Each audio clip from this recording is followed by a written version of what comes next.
This one the Advantages Company Sustainability Report. Climate change, legal and compliance risk, health and safety risk. The ecosystem. This one engaging our stakeholder, other activity stakeholder, the customer, employees, suppliers and contractor, local community, investor community, regulators. Ni sustainability materiality assessment. Ni siapa-siapa suka buat benda ni, boleh. John, it's part of accounting part. Prevention of pollution, compliance, communication, integrated reporting, ni OSH. Total lost time, injuries in the Advantages, total number of incident cases. You boleh go to satu-satu ya nanti. Ada key initiative 1, key initiative 2, key 3, energy management, green initiative, certified green building, energy audit. Lepas tu ni ISO. Account dia ambil account mesti tak ada. Tak ada kasih. Proton Green Initiative Strategy, CTRM.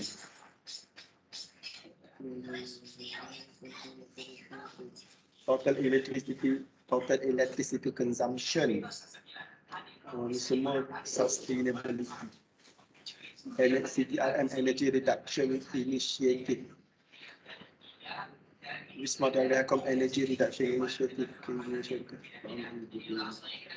Berapa pages semua ni? 50 pages. Dan it costly ya. You nak provide information dekat stakeholder ni sebab this one is a published one. Very costly. So information tu yang kena dapat dari semua subsidiary and then nak kena appoint company yang handle annual report ni. Dia ada satu company yang buat benda ni. Dia yang checking English, dia yang buat ayat. Kita bagi gambar dekat dia, so kita bayar dia untuk dia buat ni. Dia macam apa? Macam proofreader pun ada, and then semua dia buat satu buku.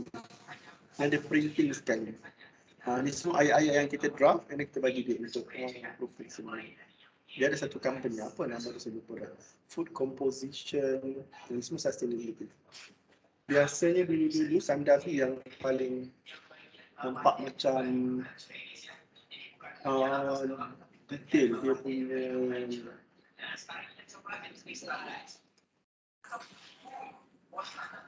ini sustainability guideline daripada perusahaan Malaysia. Sustainability guideline, Eco-World. Saya tak cuba macam mana Eco-World punya, dia macam satu pages. Ini requirement daripada perusahaan. Sana. Ceritanya tak habis ni. Sustainability roadmap.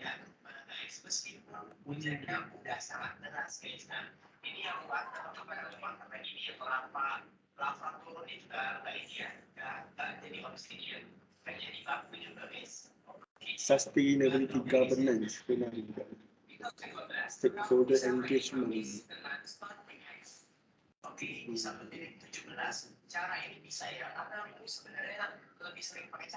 Okey. Habis sebenarnya kat situ.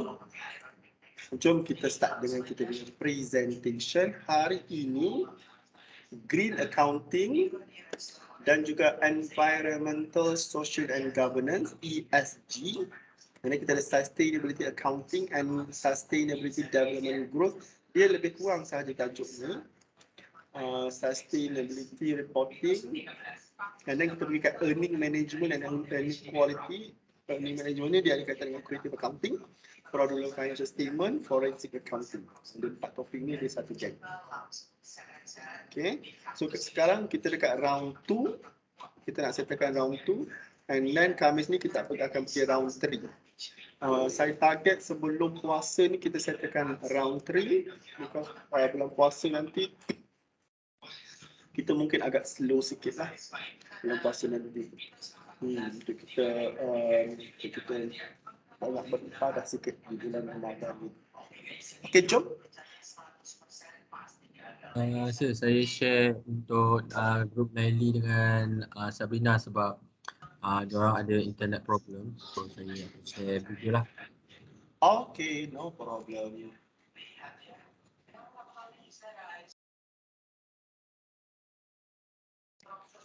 Boleh share dekat WhatsApp slide ni. So that saya boleh tengok dekat skrin besar saya.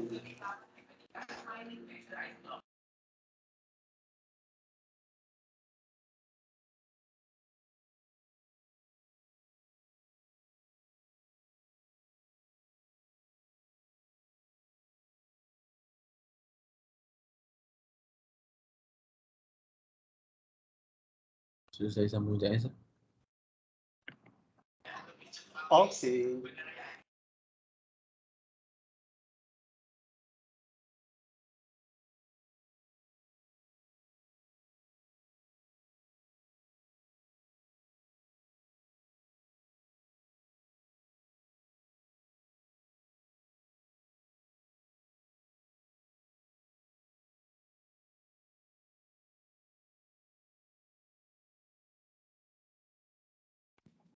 Sir, nak tanya. Okay.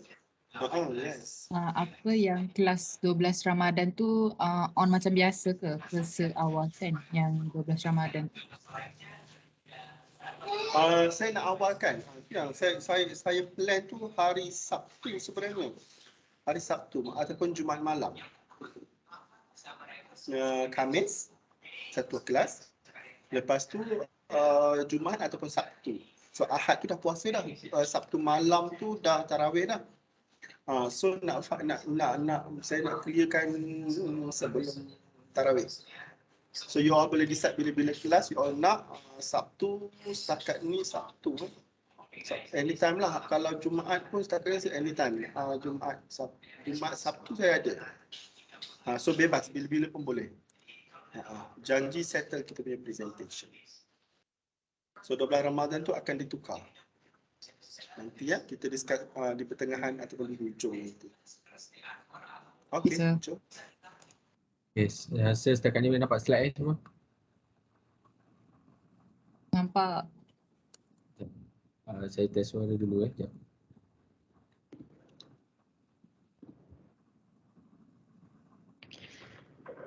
Assalamualaikum and good evening to. Boleh dengar saya suara? Alright. Sir Amizi and our fellow friends. Today, our group will discuss the topic Green Accounting and Environmental, Social and Governance (ESG). Our group is consists Nur Izzah Sabrina and me, Naili Atila binti Jailani. So this is a brief look at what we will discuss on green accounting. Firstly, there is what is green accounting, objective of green accounting, types of green accounting, advantage and disadvantage, and lastly, the importance of green accounting. So what is green accounting? Green accounting perception can be defined as the production procedure in a firm which practices its resources in extra efficient and further effective way to attain the firm's sustainability. The green accounting is an accounting system that measures the currently economic losses that are experienced by renewable and non-renewable resources in the environment. By incorporating these losses into all levels of economic accounting, all parts of economic sectors can make informed decisions that support long-term sustainable development and help strengthen human rights affected. Next, green accounting will help the organization to identify the resources utilization and the cost incurred on the ecosystem by the activities of the industries. And it aims to incorporate both the economic and environmental information where it can be operated at company level and national level. Lastly, green accounting is also referred to as environmental accounting, which incorporate environmental asset and their source and sink function into national and corporate accounts. Moving on, the objectives of the green accounting are firstly to help design a manufacturing process of goods and services compatible to environment. Secondly, is to identify environmental opportunities for net profit creation so that the company may maximize the profit. And lastly, the objective of green accounting is to increase the amount of relevance for those who need it or can use it, depends on scale and scope of coverage. Next, let's take a look at the type of the green accounting.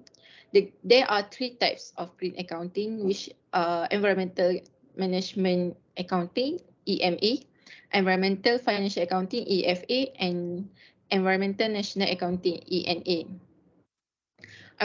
Environmental management accounting, EMA, incorporate both the environmental and economic information by identify the resource usage and the expenses involved in a company's economic impact on the environment. EMA defines the approach that a business is expected to follow in order to analyze the environmental factors and manage the workflow of the organization accordingly. While EFA, Environmental Financial Accounting, deals with the financial aspect of the business with respect to the environment, it is concerned with accounting for environmental transactions which have an impact or are going to impact the financial performance of an organization. And lastly, the ENA, Environmental National Accounting, involves national level accounting with a focus on green costs and natural resources. With environmental national accounting, the environmental aspect related to a nation is integrated with the national accounts, NA.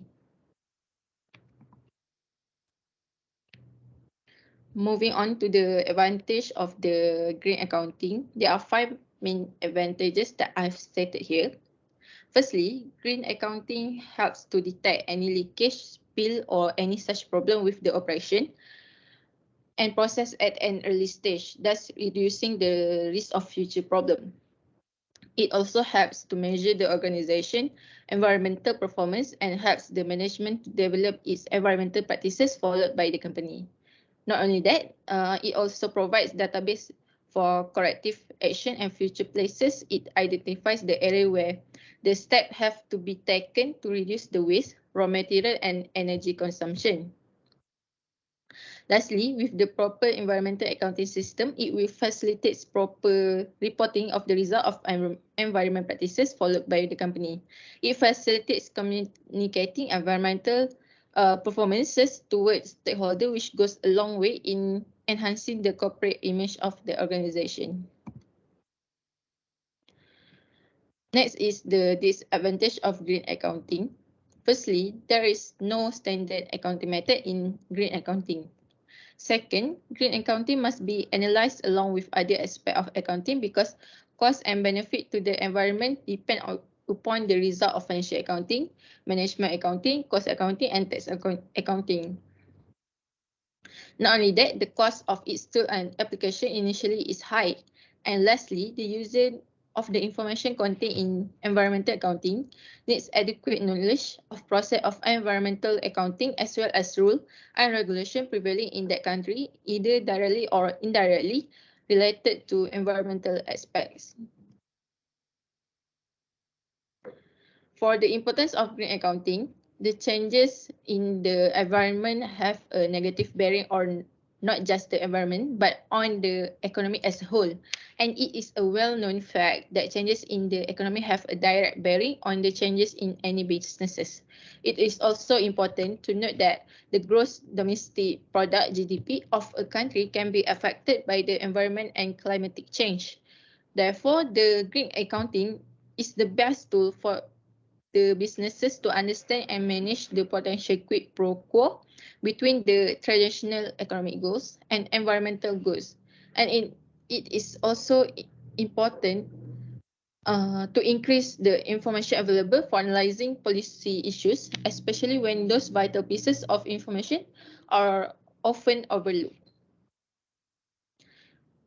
Next, I will pass the stage to Sabrina. Thank you, Nelly.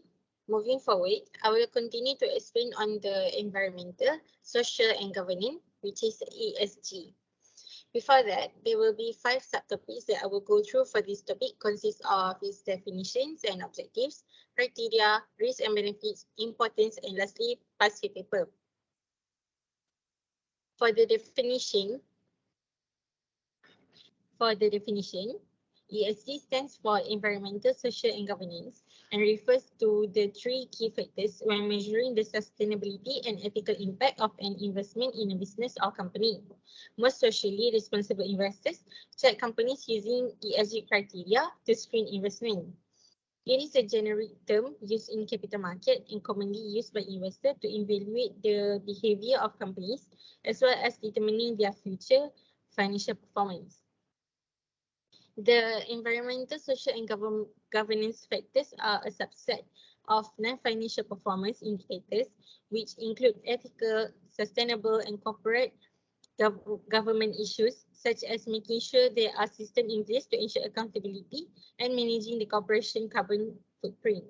According to my research, I realized the number of investment funds that incorporate ESG factors has been growing rapidly since the beginning of this decade, as is expected to continue rising significantly over the decade to come. The first objective for ESG is to gain long-term returns that outperform the market by identifying companies with strong ESG performance.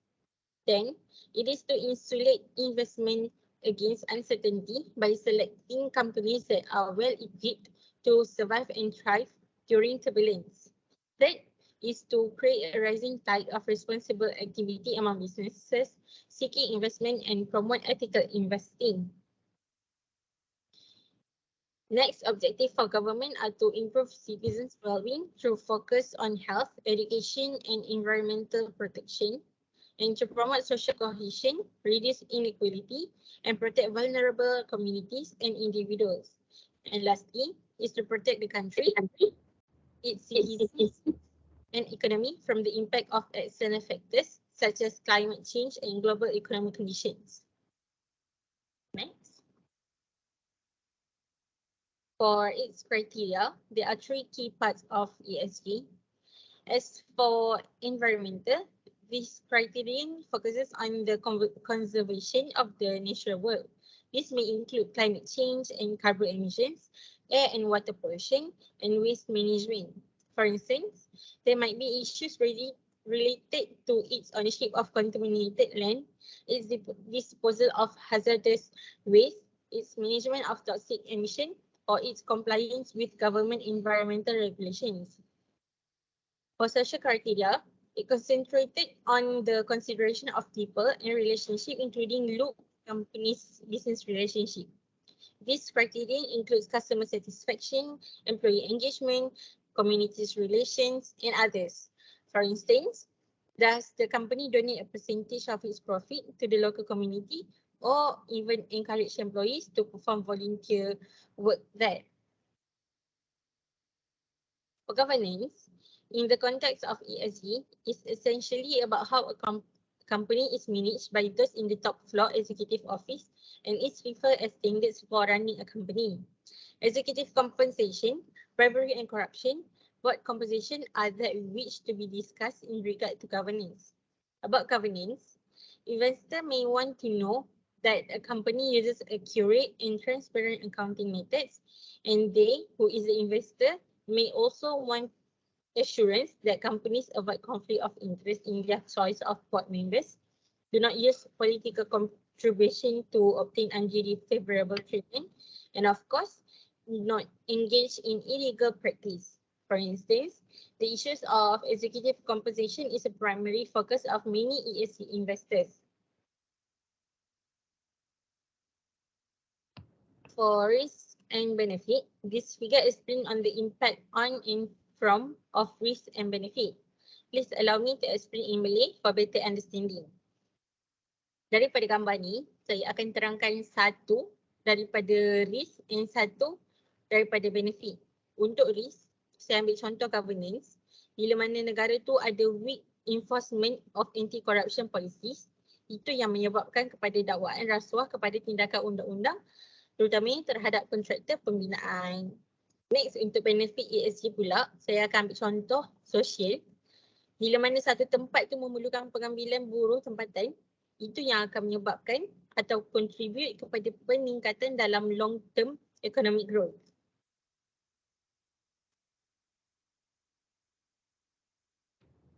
Going further with its importance, ESG is important to companies because it reflects the concerns that consumers, employees and investors care deeply about.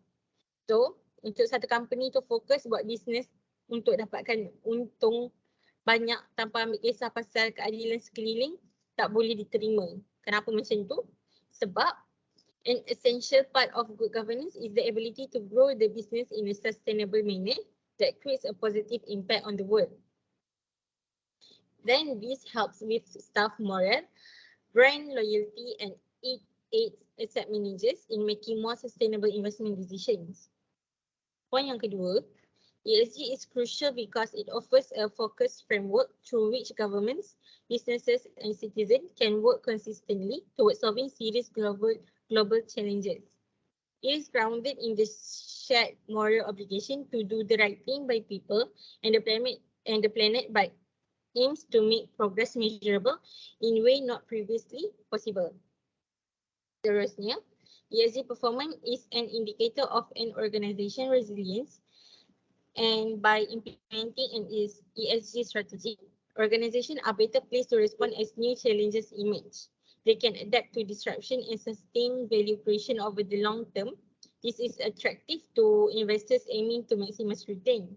Companies with strong ESG performance have demonstrated higher returns on the investment, lower risk and better resiliency during a crisis. That's all for ESG. For the past year paper, I will discuss UITM past year paper April 2009. This is question 5B, where social and environmental issues can have a big effect on a company's share price. KPMG research shows that among big United States companies that lost 25% of their value in a 1 month period, financial issues were responsible in only 6% of the time. Andrew Heathcote, 11 March 2004.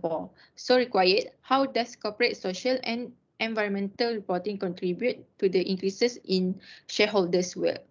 Discuss the answer for 10 marks. So there are 5 values of the firm to be discussed that will discussed by Sabrina. Thank you, Nini. Then for the answer, first, it is important to maximize or to increase the shareholders' wealth in the company because shareholders are the owner of the company. Then, CSR or ESG reporting can enhance the employment quality, health and safety, training and development, diversity, human rights, community and product responsibility, which in turn could generate long-term stakeholders' value. Next, companies should view social responsibility practices as long-term investment in creating the capacity to influence stakeholders and increase the company's stock price. Fourth, disclosing performance information allows company managers, board and owners to become more efficient and concerned for shareholders' interests. And lastly, as the stock price increases, the value of the firm increases, as well as the shareholders' wealth. So I guess that will be all from us. Thank you and have a good night, everyone. Okay, thank you, Izzah and Naili. Okay, any question from the floor? One question, one bonus more. Ada, sir. Okay, nama Aisyah. Okay. Nak tanya Okay, untuk yang environmental social governance ESG tu, adakah wajib untuk semua company dalam Malaysia untuk apply ESG tu?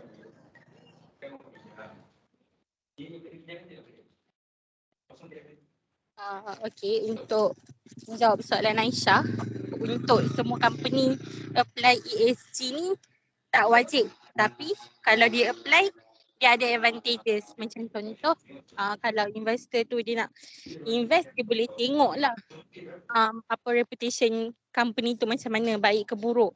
So, itulah salah satu advantage dia yang menunjukkan yang menunjukkan kalau dia implement ESG ni dia ada benefit tapi dia tak wajib. Company mana nak boleh, company mana tak nak pun tak apa.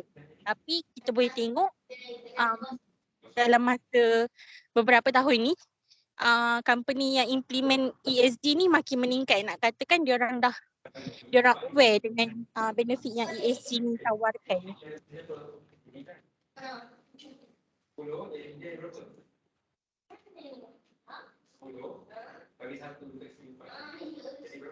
Jawab soalan Kaisa. Jawab. Thank you. You're welcome.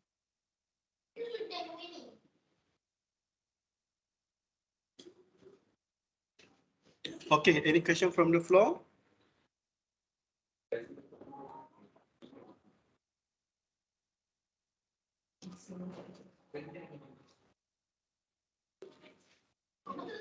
Saya nak tanya, Okay. apa ni pasal green accounting tadi kan? Kan biasanya kalau green accounting tu taklah susah nak di-apply kalau macam negara-negara maju macam US kan.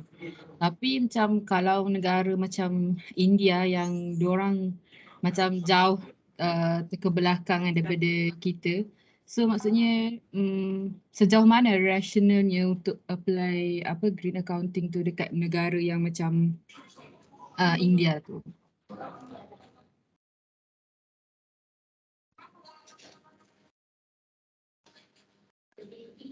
Faham tak soalan? Cuba semula.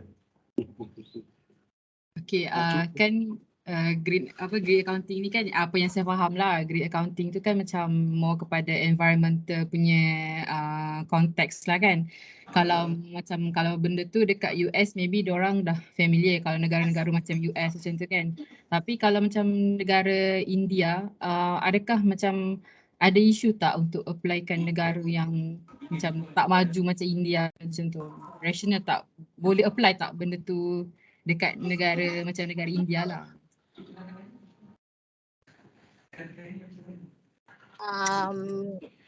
Mungkin saya boleh jawab tapi saya tak sure betul ke tak. It can be applied to any country. Sebab green accounting ni dia memang ada benefit dia kan kalau dia apply. So sebenarnya rasa dia sebenarnya tak ada isu. Maybe ada isu tapi dia boleh mitigate kan macam tu. Okay, faham. Thank you Sabrina. Okay, sorry Mar. Next Q.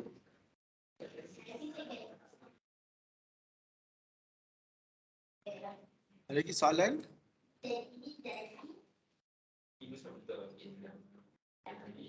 Tak ada ya? Saya share saya punya slides. Saya buka ini.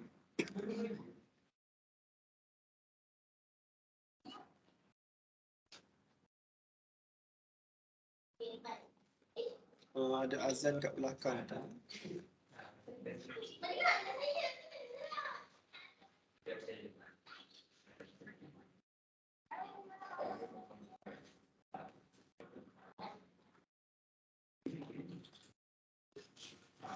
Sekejap kita rehat sekejap.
Jom.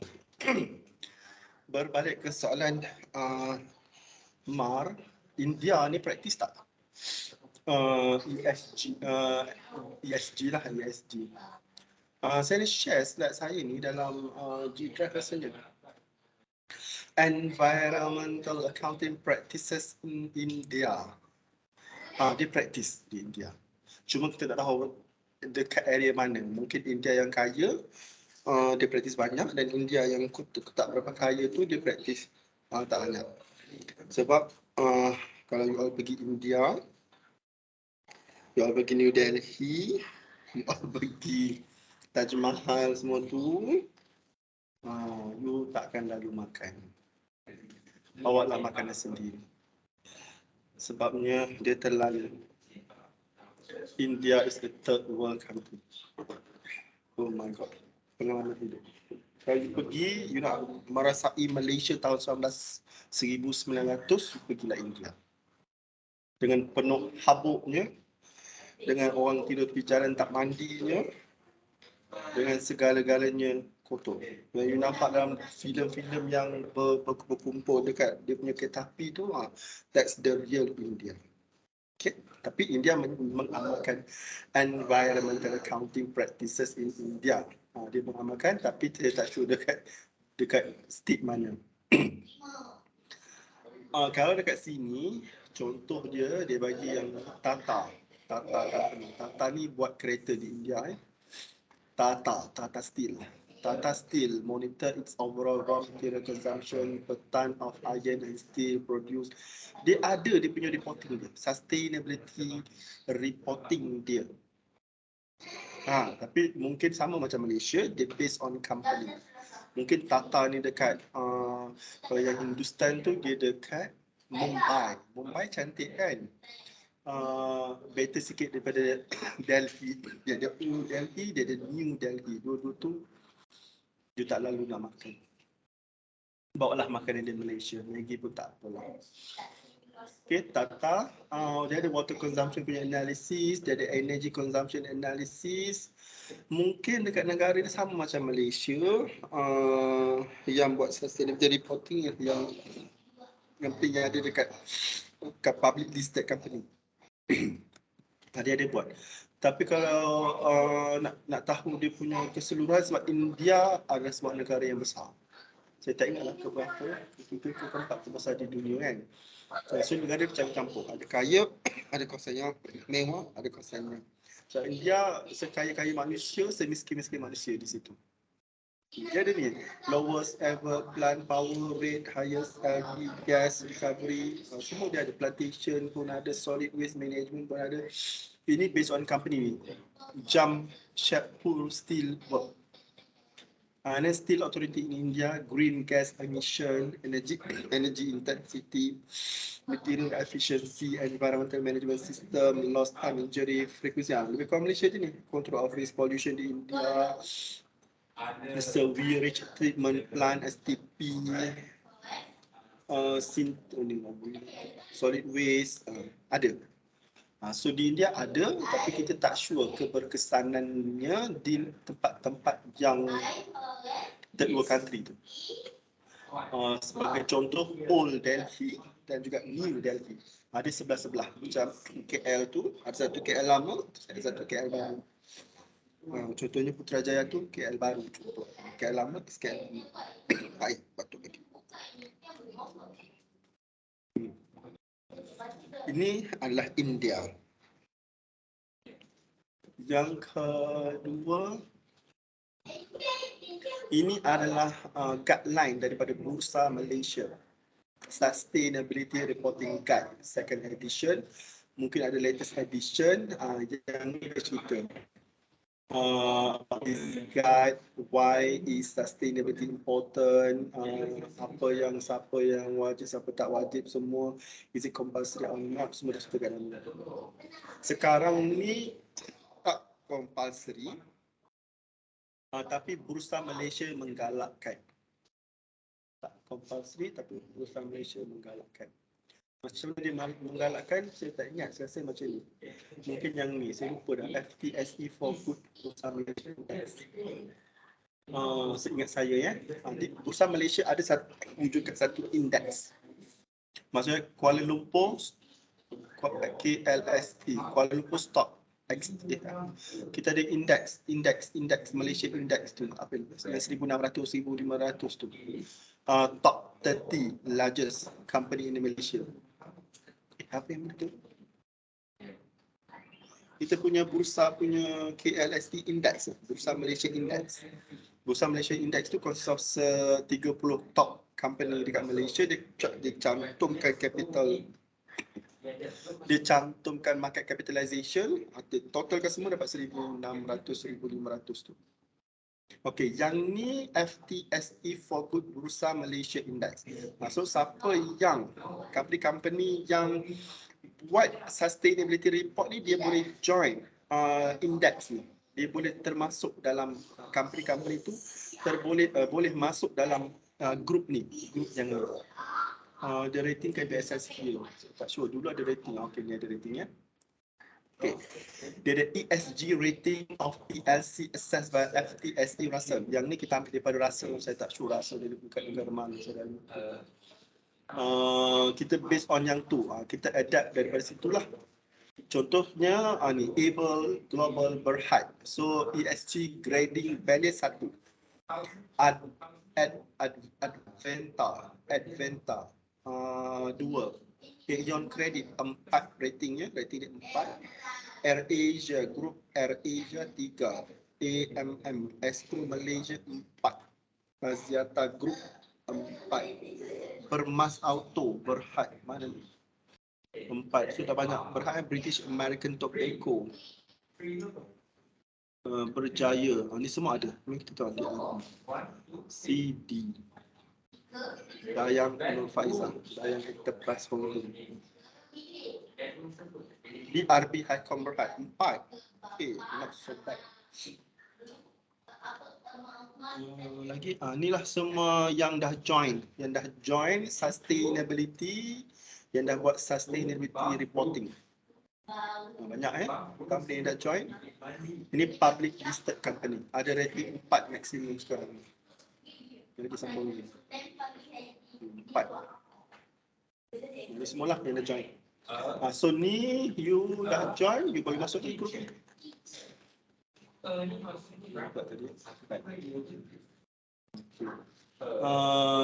you boleh tengok, you boleh masuk yang ni. Okay, environment FTSE for Good ni memang untuk ESG punya. Environmental, social and governance criteria is increasingly becoming an important part of investment and risk management decision process.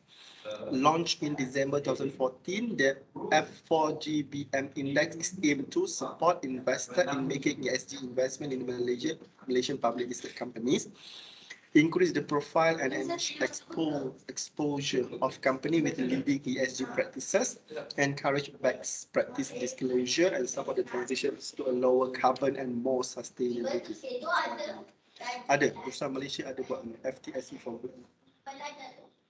FTSE Bursa Malaysia Index ni, dia banyak kat sini. FTSE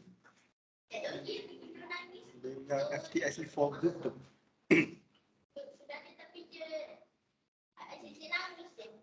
So dia punya guideline tu di mana? Ni dia punya guideline. Okay, it's not compulsory. Tapi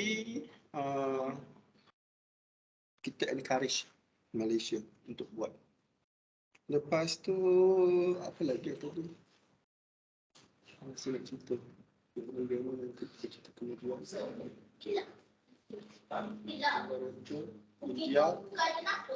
Okey, yang ni ni saya ada share slide ni, important of green accounting. Sekarang ni dah tak banyak green accounting.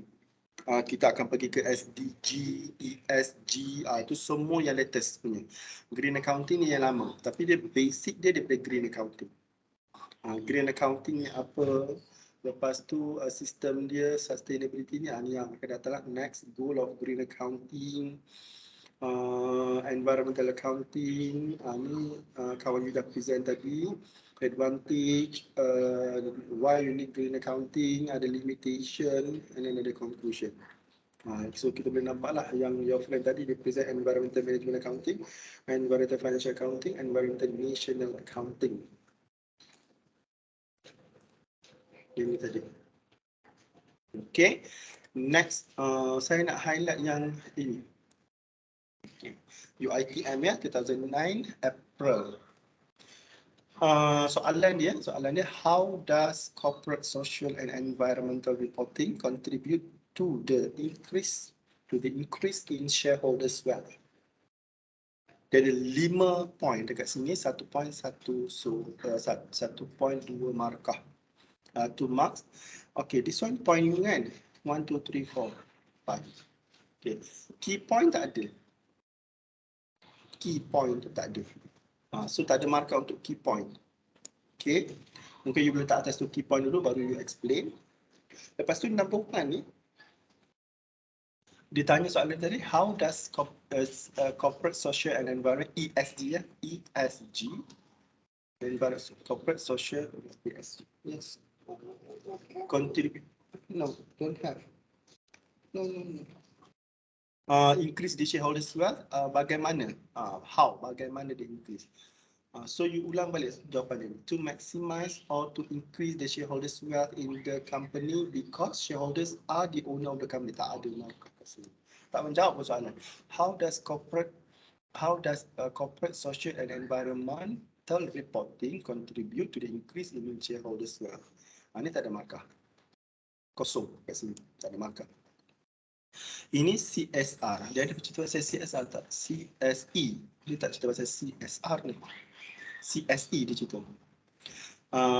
Ni ESG reporting can enhance the employment quality, health and safety, training and development, diversity, human right, community and product responsibility, which in turn could generate long-term stakeholders. Ini ada jawapan dekat sini. Okay, bila you buat ESG ni boleh meningkatkan quality, employment, environmental ke employment ke pun boleh, quality, health and safety, training and development, diversity ni semua okey. Cuma you kena explain lah. Cukup tak 3 baris ni? Company should view social responsibility practice as long-term investment in creating the capacity to influence the others. Ini tak ada markah kat sini. Soalan tanya bagaimana benda ni boleh meningkatkan shareholders wealth.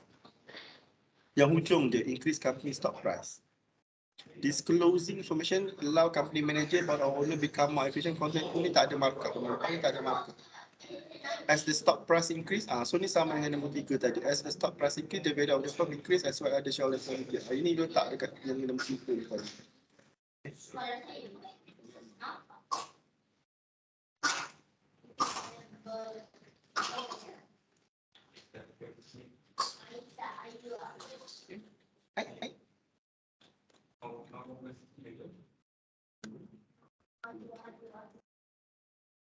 Yang nombor 5 ni you masukkan nombor 3. So you punya markah 1, 2 je. Ada 4 markah je you akan dapat.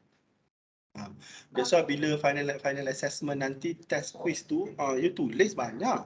Tapi dia tak ngam dengan jawapan dia.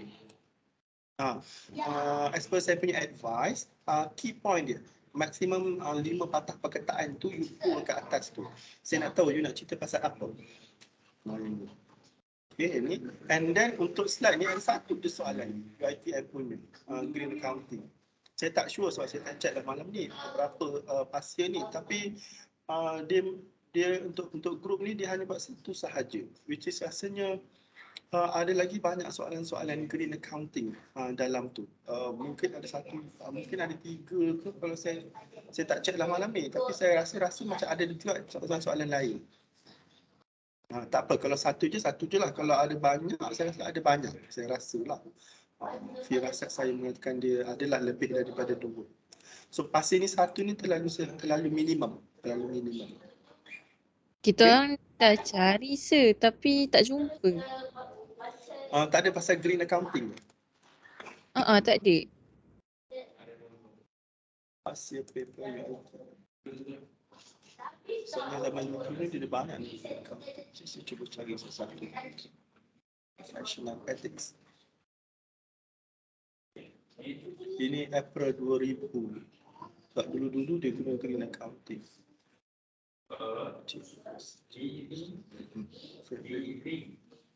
Capital plus. Tamat. Ini 2000.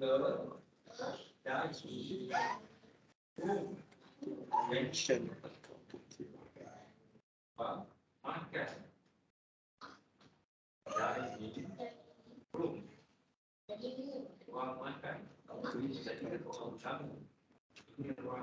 Saya cari, mungkin saya cuba cari 10 asal.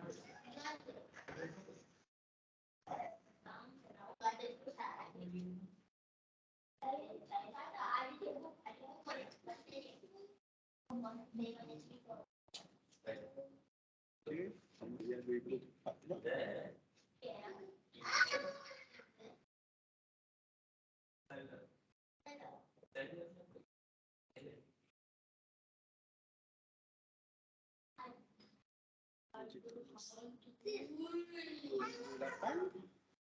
Contoh.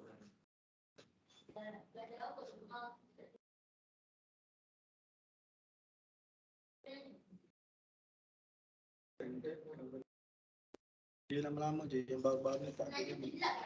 Semua USG. 9.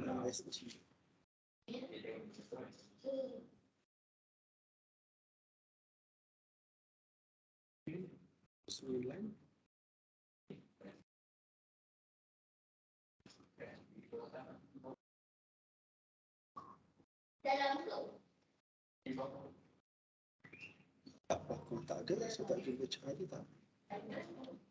Last 2006. Dah buka dah. Accounting Theory and Practice. Accounting Theory and Practice. 15 meter. 5 meter. Panjangnya. Ini social and monetary satu. Tapi ni moto CS ni. Ke ni the 3 contribution factor which lead to corporate accounting, social and environmental. Ini tak green accounting dah ni. Dia dah latest dah. Masuk tahun-tahun 2002.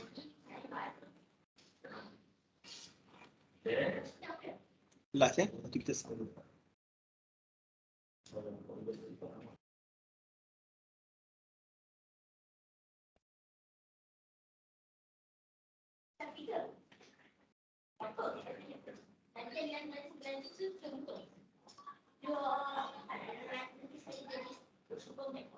Tak ada.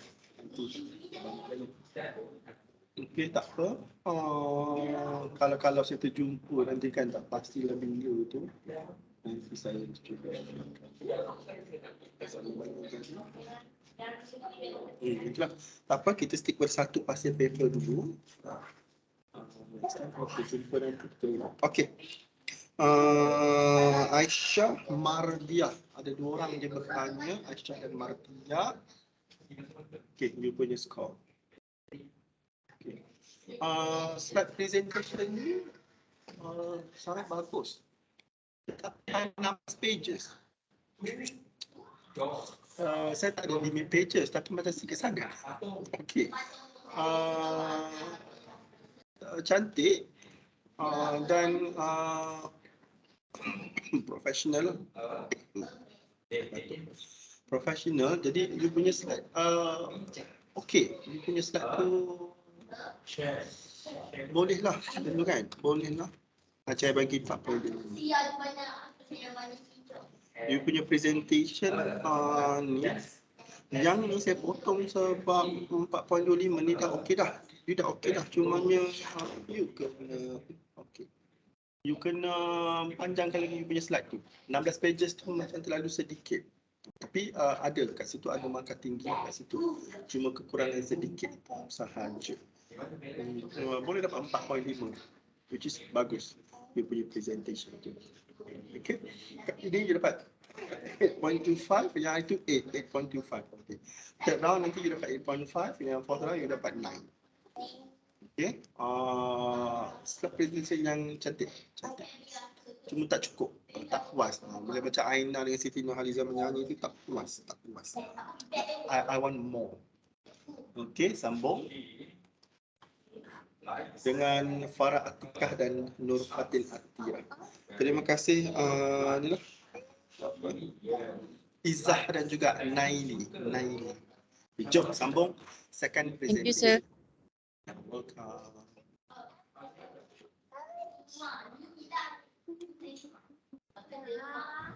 Kejap ya, sir. Saya share video. Okay. Boleh nampak kan?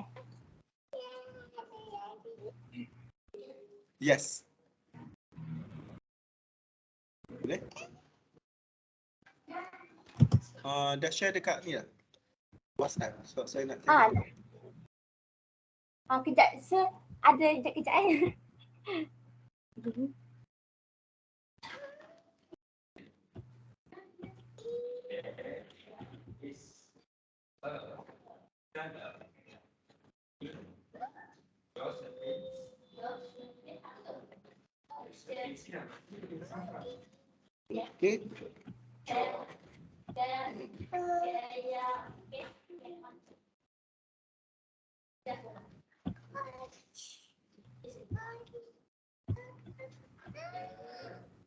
Boleh nampakkan skrin? Boleh. Boleh lah.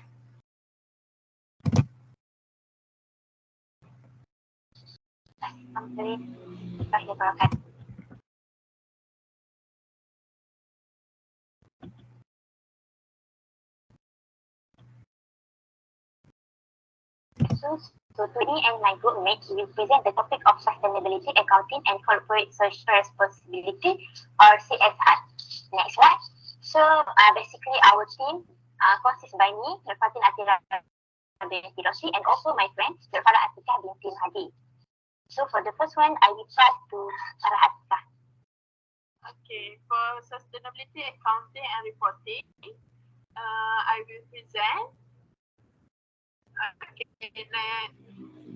The first one is what is sustainability reporting. Sustainability reporting is when a company creates a report detailing its environmental, social, governance, and economic goals, as well as its progress toward achieving them. Companies typically describe their strategic goals, sustainability activities, and a status report of the benefit and costs of those activities.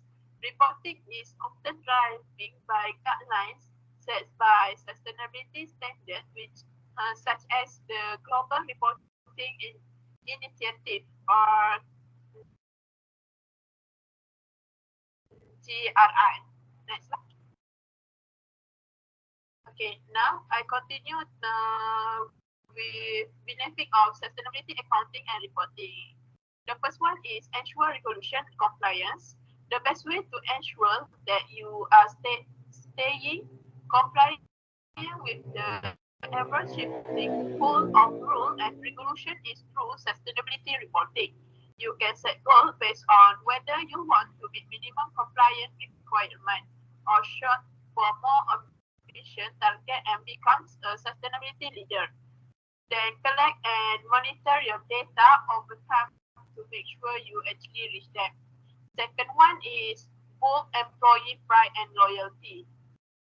Becoming a more transparent sustainability reporting company may also give your current employee an extra reason to be proud of where they work. You can rally your employee behind the case and move moral and engagement. Third one is become more attractive to investors. Sustainability reporting can help you win stakeholders' trust, and this is particularly true of investors. Investing in your sustainability shows that you are looking to manage long-term risk to the company, which make you a more attractive company for investors. Increase transparency, credibility, and accountability. Transparency is increasingly being valued among company stakeholders, from consumer to investor to employees. To be transparent, your company should report the full extent of its impacts. A benefit of sustainability reporting is that you are declaring your intention to improve your company in various ways, and in subsequent report, you detail your progress toward those goals. In doing so, you eliminate room for empathy promises.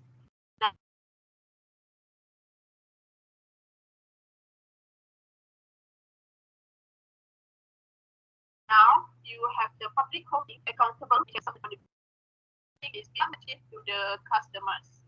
Not only do more and more consumers consider the environment when making purchase decisions, they are also getting smart, especially when it's come to greenwash and SDG washing. One of the benefits of sustainability reporting is that it's the best way to make sure you are not washed away in the type of changing consumer preference. Transparency turns your company from a faceless corporation into a company consumers feel they can trust and develop a bond with, boosting customers' loyalty. Next slide. Now, for importance of sustainability reporting, if the company needs to comprehend whether they are on the right track or not, a sustainability report could be the guidelines. Furthermore, there are some advantages of this reporting, such as the first one is engaging stakeholders. The process of initiating a sustainability report until published could be the means to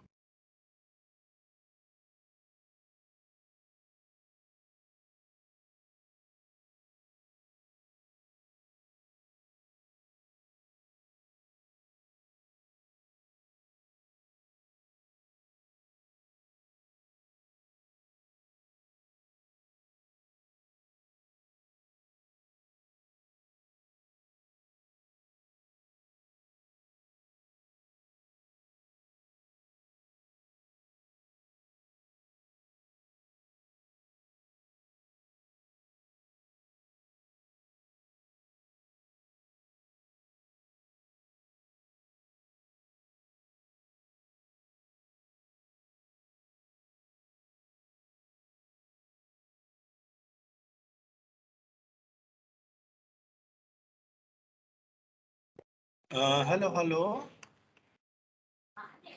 Saya tak dengar ke macam mana ni? Rasa ada orang lag tu kot. Sir, sorry sir, line Atira slow sikit.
Sir, kejap Atira terkeluar. Okey dah.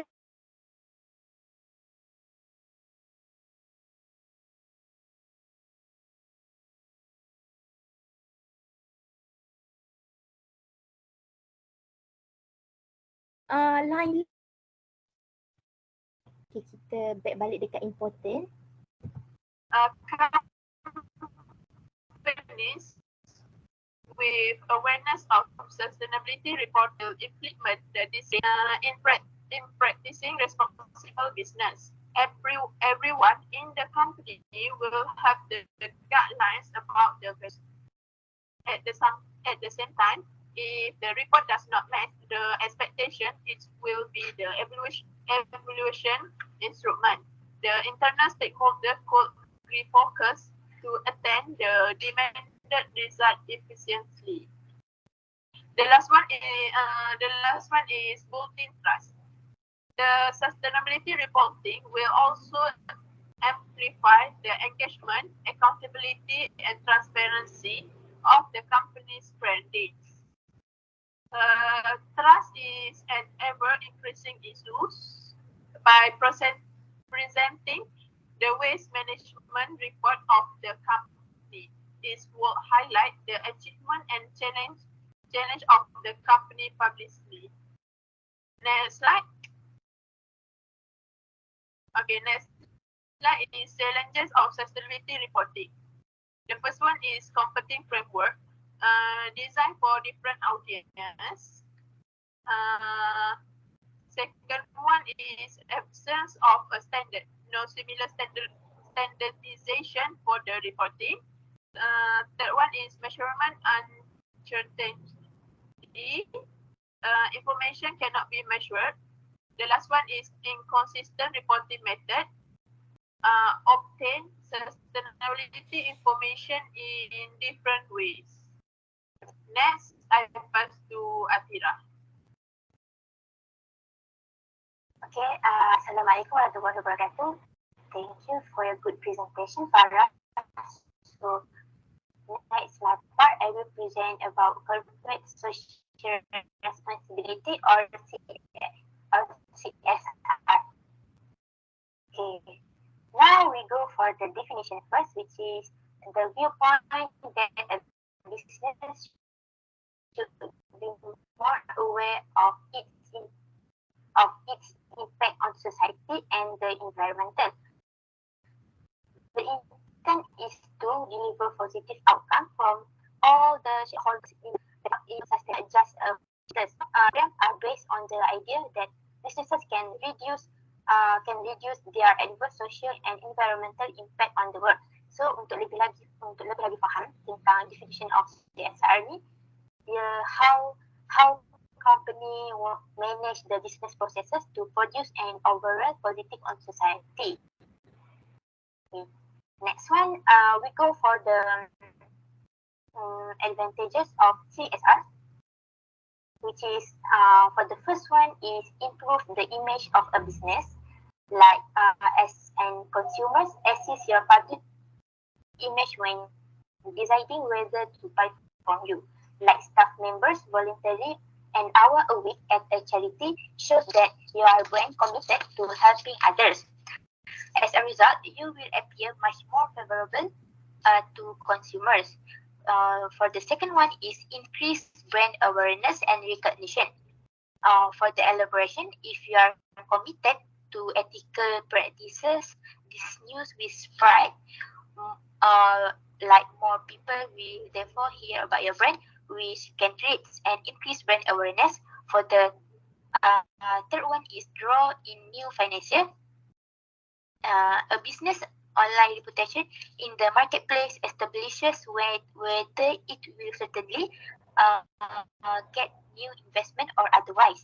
With CSR program, you can absolutely increase your company picture, and when your company starts to grab adequate eyeballs, it likewise brings in a number of financiers. For the last one for advantage, which is increase customer engagement. For example, you can post your social media channels and create a story about your effort. Furthermore, you should show your effort to local media outlets in the hope they will give it more coverage. Customer will follow this and engage with your brand and operation. So that's all for advantage. Next, we go for the disadvantage, which is we have three. For the first one is a rising cost of operation. Like investing in CSR can lead to high costs and expenses. Organizations may have to reorganize their finances to accommodate this budgetary change. They need invest to train employees, launch campaign, and collaboration with external agencies to roll out program. For the second one is locking horns with stakeholders. For example, shareholders, client, and customer may experience the burden of increased accounting if your business operation negatively affect the environment. Your product eco-friendly and put spotlight. You have this one is we go for the corporate social responsibility. Like in this table, we have a Carol for pyramid of corporate social profitability. True corporate social profitability requires all four parts to be satisfied consecutively: economic responsibility, like economic responsibility, legal, ethical, and then philanthropic. So we go for the first layer is economic responsibility. This concerns the responsibility of an organization to produce goods and services needed by society. For example, shareholders demand a reasonable return on their investment. For the second layer is legal responsibility. That abide the law, the jurisdiction. Some example, can I give complying with law? For example, responsibility. Legal responsibility consists of what is generally expected by society over economic and legal action. Then, and organizations may focus on recycling or reducing carbon emission. For the fourth and final layer is philanthropic responsibility. It's concerned discretionary behavior to improve the life of others, such as making donations to charity and also sponsoring the arts and so forth. Next, we go for the CSR report, which is one of a summary of company activity that make a positive contribution to our society. The CSR report is particularly relevant for the stakeholder of a company, customers, finance, investor, as well as the price or rating agency.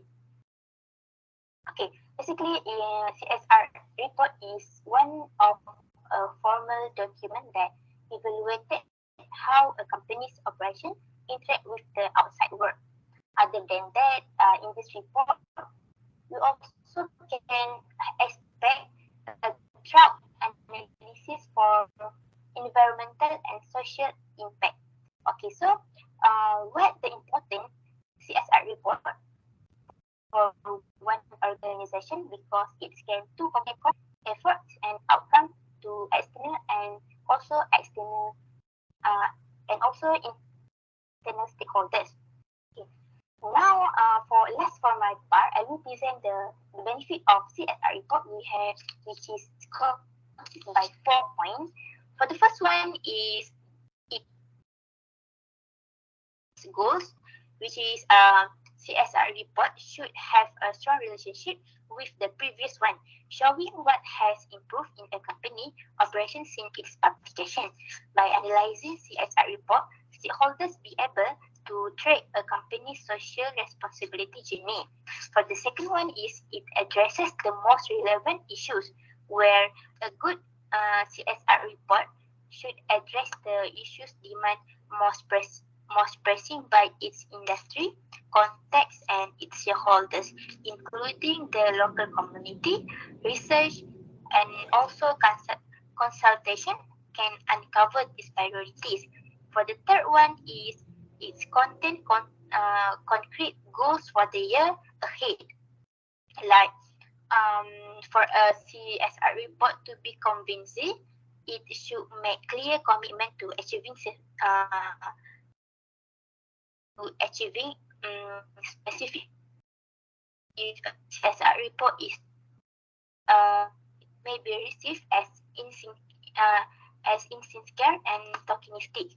For the last one is it's outline how result will be measured. A company can demonstrate accountability by explaining all aspects of its process, including a progress will be measured. Like clarity and transparency are crucial to building trust. So, next one we go for the past year paper UITM. Okay. This is past year paper July 2016. The question asks us to explain the meaning of corporate social responsibility reporting. So let's go for my answer. Okay, for the first one is a corporate social responsibility or sustainability report is a technical report published by companies with the goal of sharing their corporate social responsibility action and also result. For the second one is the report synthesizes and makes public the information organization decide to communicate regarding their commitment and action in social and environment areas. For the third one, by doing so, organization let stakeholders, for example, all parties interested in their activities and aware of how they are integrating the principle of sustainability development into their everyday operation. Last but not least, CSR report are a way for an organization to communicate its mission, effort and outcome to external and internal stakeholders. So basically disebabkan soalan ni ada 4 markah, so saya bagi 4 poin lah sekali dengan elaboration. So that's all for me.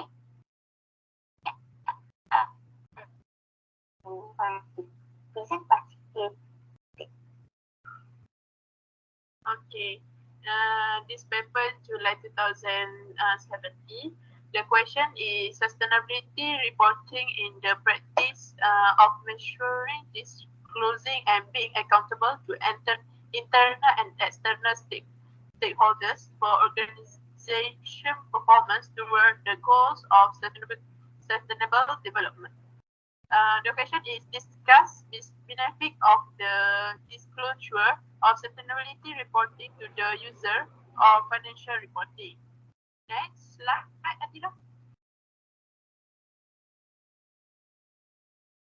Okay, for the answer, the first one is ensure regulation compliance. You can set goals based on whether you want to meet minimum compliance requirement or short for more ambition target and become a sustainability leader. Then collect and monitor your data over time to make sure you actually reach them. Second one is increase production and lowering costs and organization attractiveness to recruit and retain top personnel, as well as employee and supplier productivity should be expected to improve. Next slide, Adila.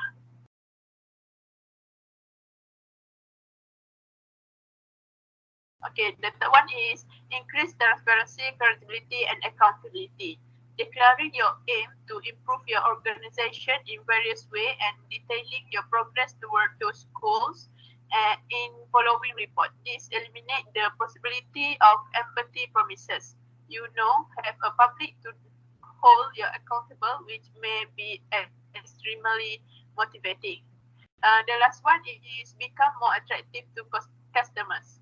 To avoid being pushed aside by the wave of shifting a consumer reference, transparency transform your firm from a faceless corporate to one that customer can trust and bond with increased client loyalty. Next, that's all from us. Thank you. Any question?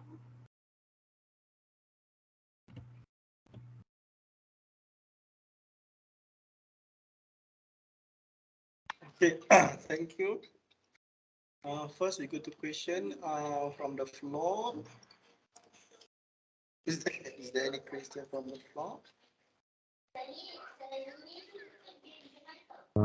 I got some question from this group.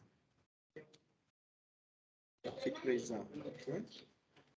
So I got some question which is what can be done for the CSR activity in terms to make a report of a sustainability or corporate social responsibility report.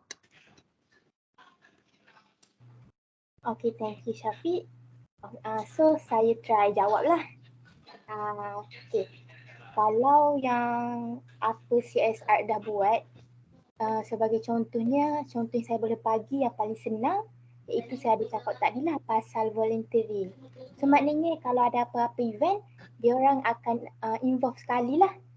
And then contoh yang lagi yang lebih senang adalah bagi derma ataupun charity. So daripada kita bagi derma tu dipanggil jugalah sebagai aktiviti yang CSR buat. Macam tu. Maknanya dia lebihkan kepada kalau bahasa kita cakap apa macam kita buat amal lah, lebih kurang macam tu lah CSR ni. Menjawab soalan ke Syafiq? Yes, I got the answer from you. Lagi ke soalan? Thank you. Okay, ada soalan lain? Sir, saya ada satu answer. Asrul. Okay, untuk CSR kan macam kita tahu mostly company yang akan buat CSR. So saya punya soalan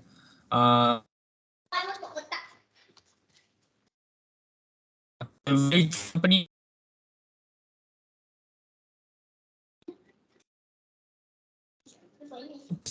CSR tu wajib buat. Tak dengar. Tak dengar. Asrul lag gitu.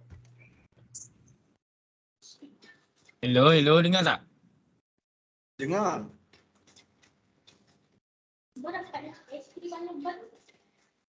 Okay, proceed. Saya check lah. Check. Dekat chat box. Kita tunggu kat chat box. Chat box. Perlu ke start company buat CSR?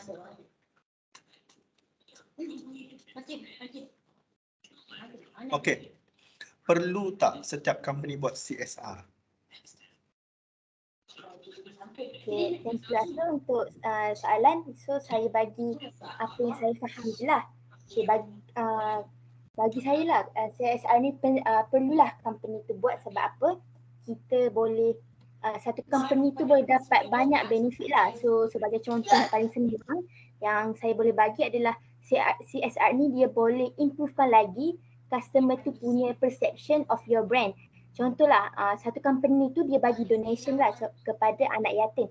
So that daripada situ orang akan kenal company dia apa, brand dia apa. Macam tu lah. Menjawab soalan ke Asrul? Maknanya pupil boleh pupil ni boleh tengok kita punya social responsibility lah. Macam tu, lebih kurang macam tu lah. Kalau bahasa Pahang dia macam mana? Kalau bahasa Pahang dia macam mana? Okay. Soalan Asrul ni mungkin saya boleh tukar sedikit ya. Bahasa Pahang ya, bahasa Pahang. Soalan dia mungkin dia tanya wajib atau compulsory atau tidak. Soalan dia perlu ke setiap company buat CSR? Saya terbalikkan, saya ubah sikit soalan dia, compulsory ataupun wajib ke setiap company buat CSR? Okay.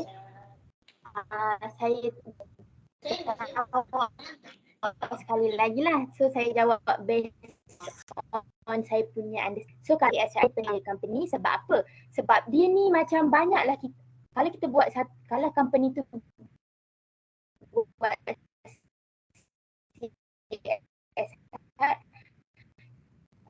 company tu akan dapat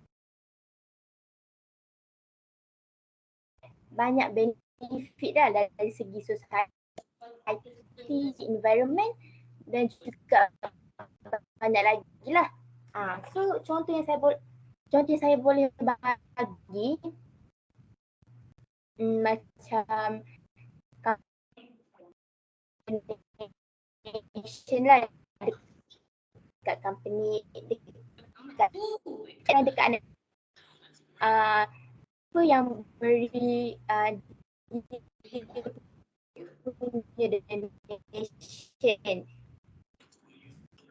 so that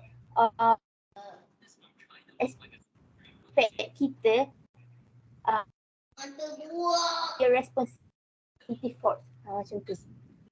Dia tak clear. Saya tak boleh dengar you punya ni. Saya tak boleh dengar you punya ni clear. Mungkin ada internet issue problem antara saya ataupun you punya. Saya tak clear, cuma yang saya boleh jawab kalau you kata compulsory, dia tak compulsory.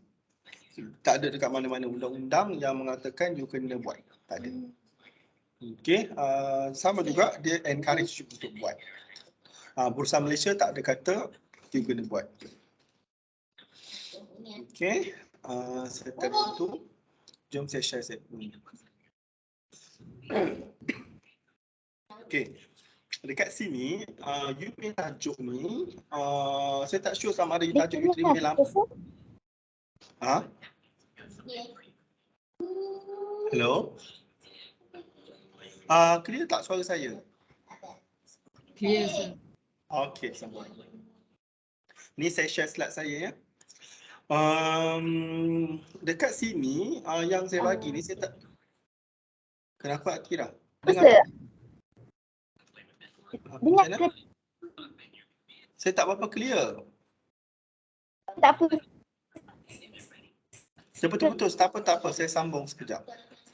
Sampai line you okey. Dekat sini nanti inform group ni, you punya tajuk ni ialah Sustainability Accounting and Sustainability Development Growth ataupun Goal. Dan juga bahasa pun tambahlah Sustainability Reporting ni sebab dia relate. Mungkin sini junior-junior you akan guna tajuk ni. Saya tak nampak pula tajuk ni dia ada CSR dalam ni sebab tajuk CSR dia dekat bawah ni. Tapi thanks God katanya so you adalah orang yang sama. Present. So you kena present balik you punya topik asal ni. Saya rasa mungkin sebab you saya tak sure ni senior punya slide. Tajuk lama dia, slide lama dia tulis Sustainability Accounting and Reporting, Sustainability Development Growth ataupun Goal. Growth lah, ni you tak masukkan tapi you masukkan Corporate Social Responsibility. Sebab saya dapat semester ni saya dah pecahkan kepada dua. Yang ni you tak touch Sustainability Development Growth ataupun Sustainability Development Goal. So either one lah. Yang ni yang paling penting sekali. Saya nak suruh you cerita Sustainable Development Goals ni.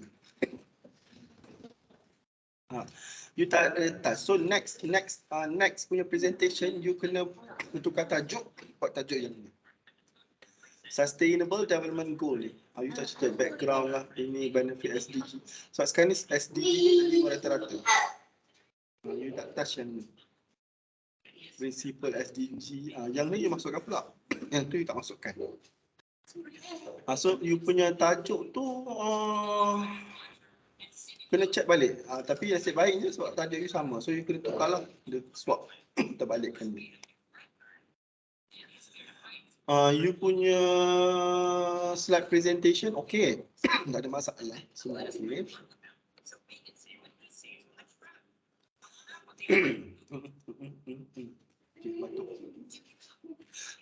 Pasal paper ni explain the meaning of corporate social responsibility for marks. Kalau SPM macam ni okey lah. Discuss benefit of disclosure of sustainability reporting to the users of financial information. Markah saya tak sure ada berapa ni. Untuk di markah mungkin ada 6 markah kat sini. Ini juga key point. Ensure regulation compliance. Increasing production and lowering cost. Increasing transparency, credibility and accountability. Becoming more attractive to customer. Apa soalan tadi? Discuss benefit of the disclosure of sustainability reporting to the user of financial sustainability reporting. Benefit dia lah. Ensure regulatory compliance. You can set goal based on whether you can meet minimum compliance. Increasing productivity and lowering costs. Ini tak sangat ni jawapan dia sebab dia kata sustainability reporting, increase production. Bila you buat sustainability report tu dia boleh increase production ke based on report tu. Increase transparency, credibility and become more attractive to customer to become to avoid being pushed aside by the wave of the shifting customer preference. So jawapan you 3, kalau 6 markah 2.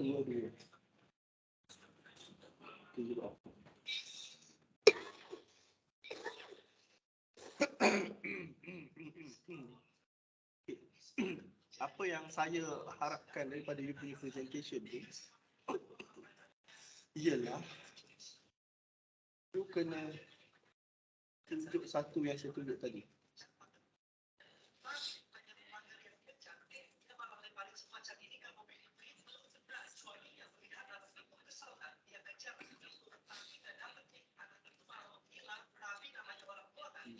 Patut.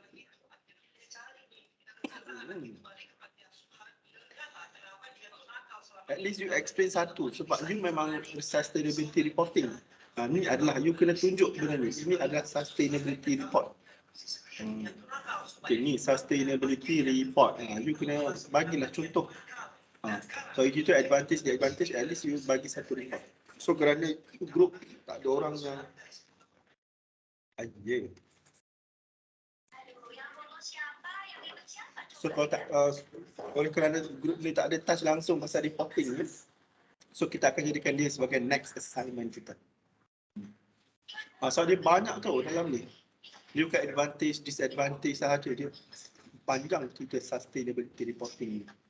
SDG ni pun panjang juga kalau nak cerita. Sebab SDG ni sekarang ni tengah in. Okay. Ini banyak dalam ni dia boleh cerita.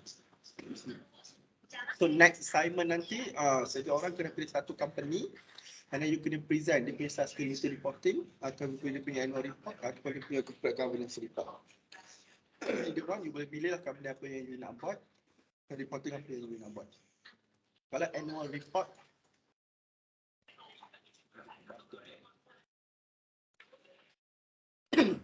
okay, annual report standard ni banyak info-info dalam ni you boleh present yang related dengan SDG ke environmental ke governance ke semua banyak dekat sini.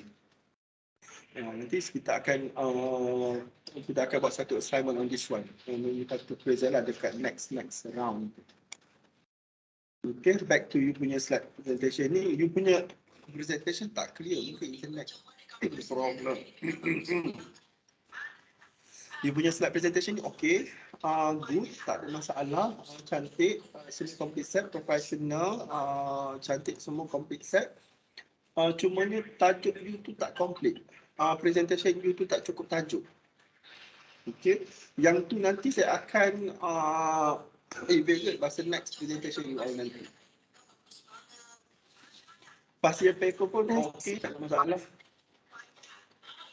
Yes.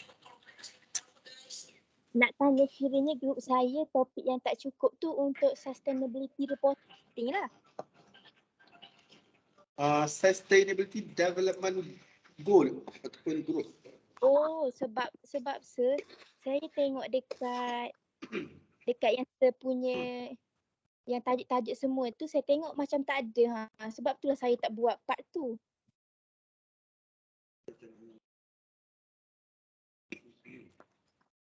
You tengok kat scoreboard tak? Saya dah tengok sir. Saya tengok dekat situ tak ada, dia ada cakap yang sustainability accounting and reporting dan juga corporate social responsibility. Itulah sebab, sebab saya pun ada refer senior punya slide. Saya tengok dekat situ ada, tapi dekat dalam yang part saya punya tu tak ada.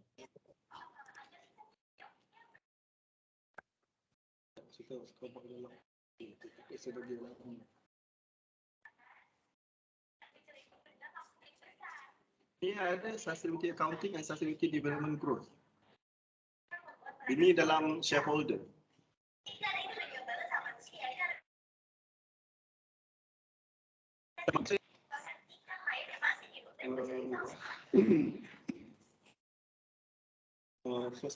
First slide ni.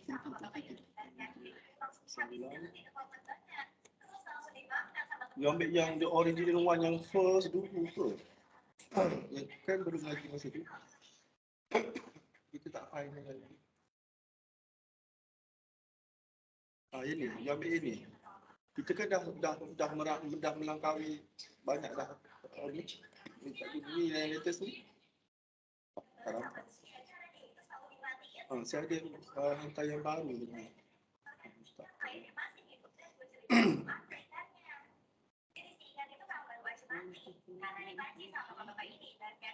Saya takut you refer yang pertama dulu.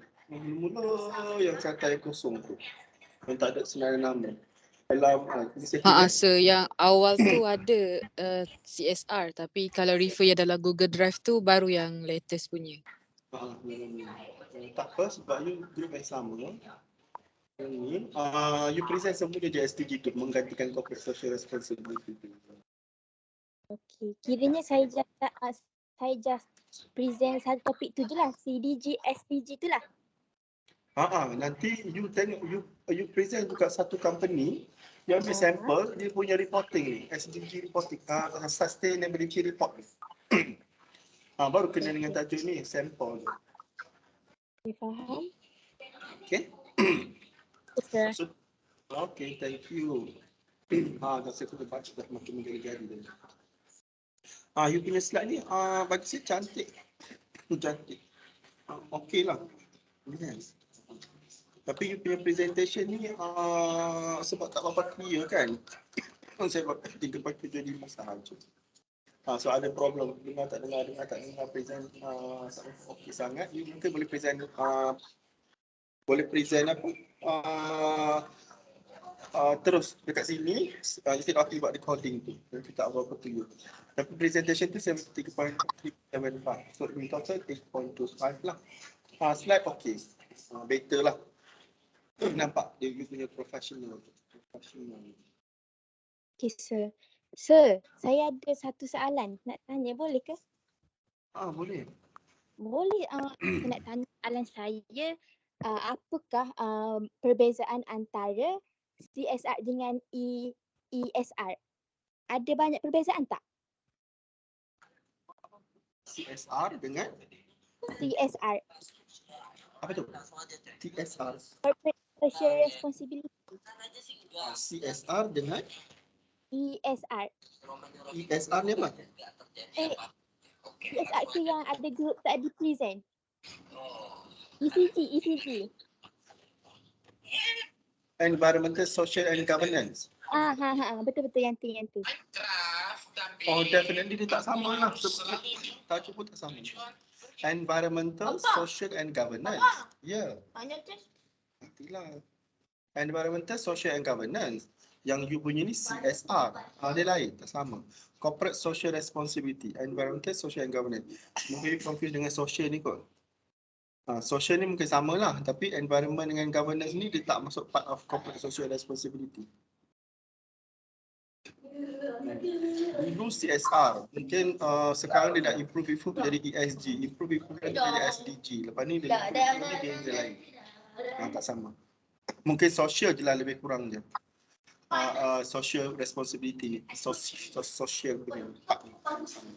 The rest tu tak terlalu sama sangat. Okay.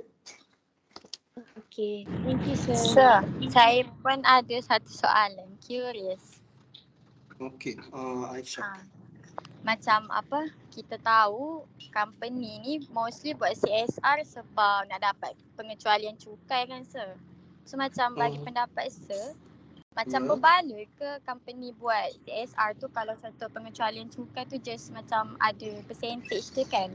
Macam berbaloi tak kalau nak dibandingkan dengan berapa operation cost yang dikeluarkan? You siapa ajar cukai you? Adakah you belajar cukai pasal CSR? Siapa lecturer cukai you? Tax you? Madam Farah ke?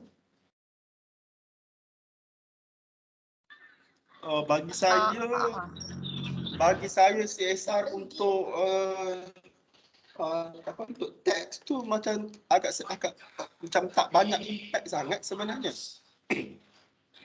Kalau dalam Samdabi punya report ni pun tak ada pun dalam accounting report dia mention pasal CSR.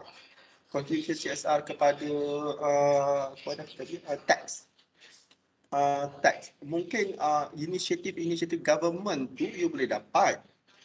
Contohnya you dapat approve donation, you dapat approve donation untuk sumbangan dekat rumah anak-anak yatim semua tu.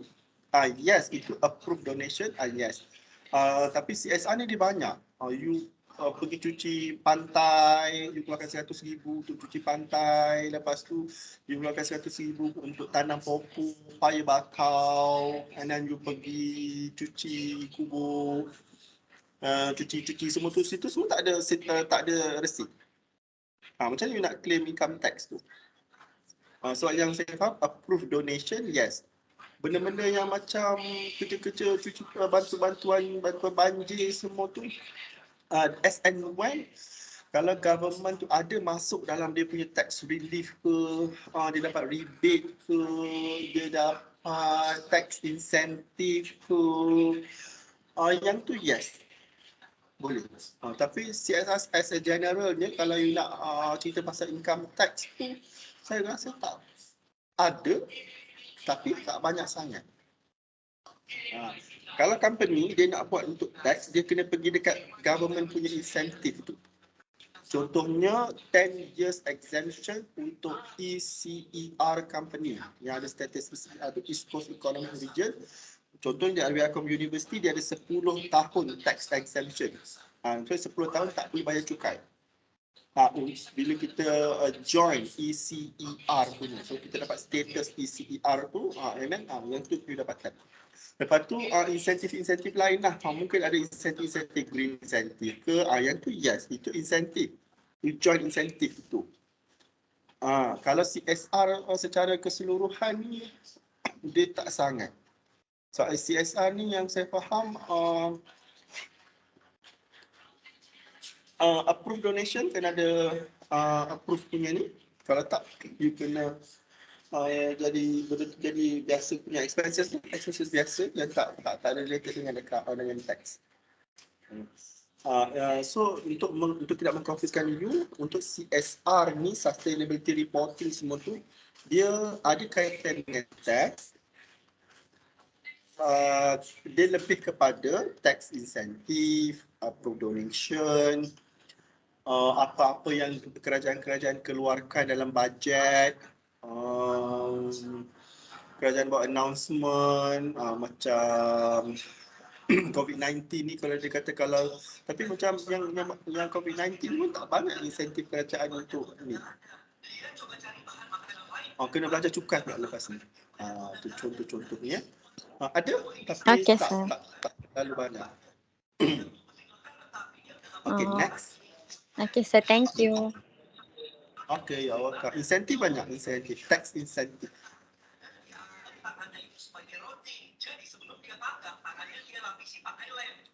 Okay, Aisyah.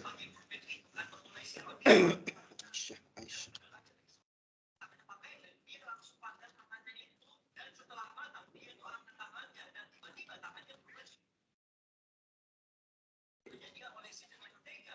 So 8.35. Okay, jom kita pergi ke final group. Final group ni tajuk dia lebih kurang earning management, creative accounting, professional financial statement, forensic accounting. Dia 4 serangkai ni. Hari kita buat 1, hari Khamis kita buat lagi 3. Okay, jom last sebelum kita balik rumah. So next time nanti saya share juga lah yang latest ni dalam WhatsApp group supaya ni you boleh tengok lah. Dia punya tajuk. Okay, jom last presentation.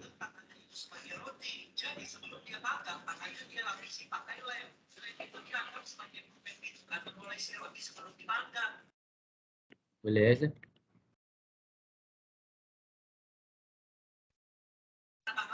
Okay, jom.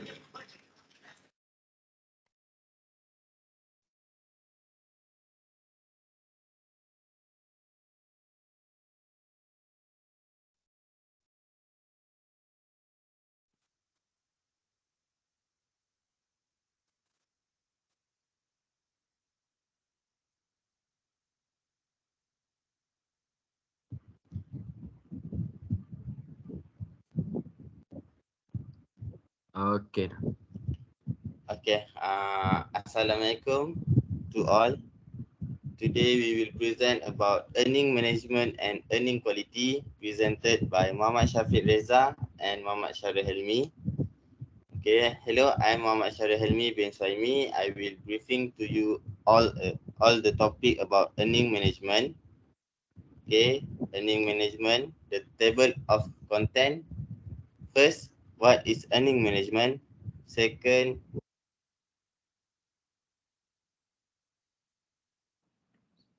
Saya boleh dengar tu semua.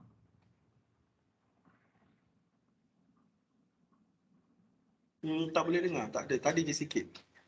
Sekejap saya sekali lagi check. Okay. Ada problem. Okay.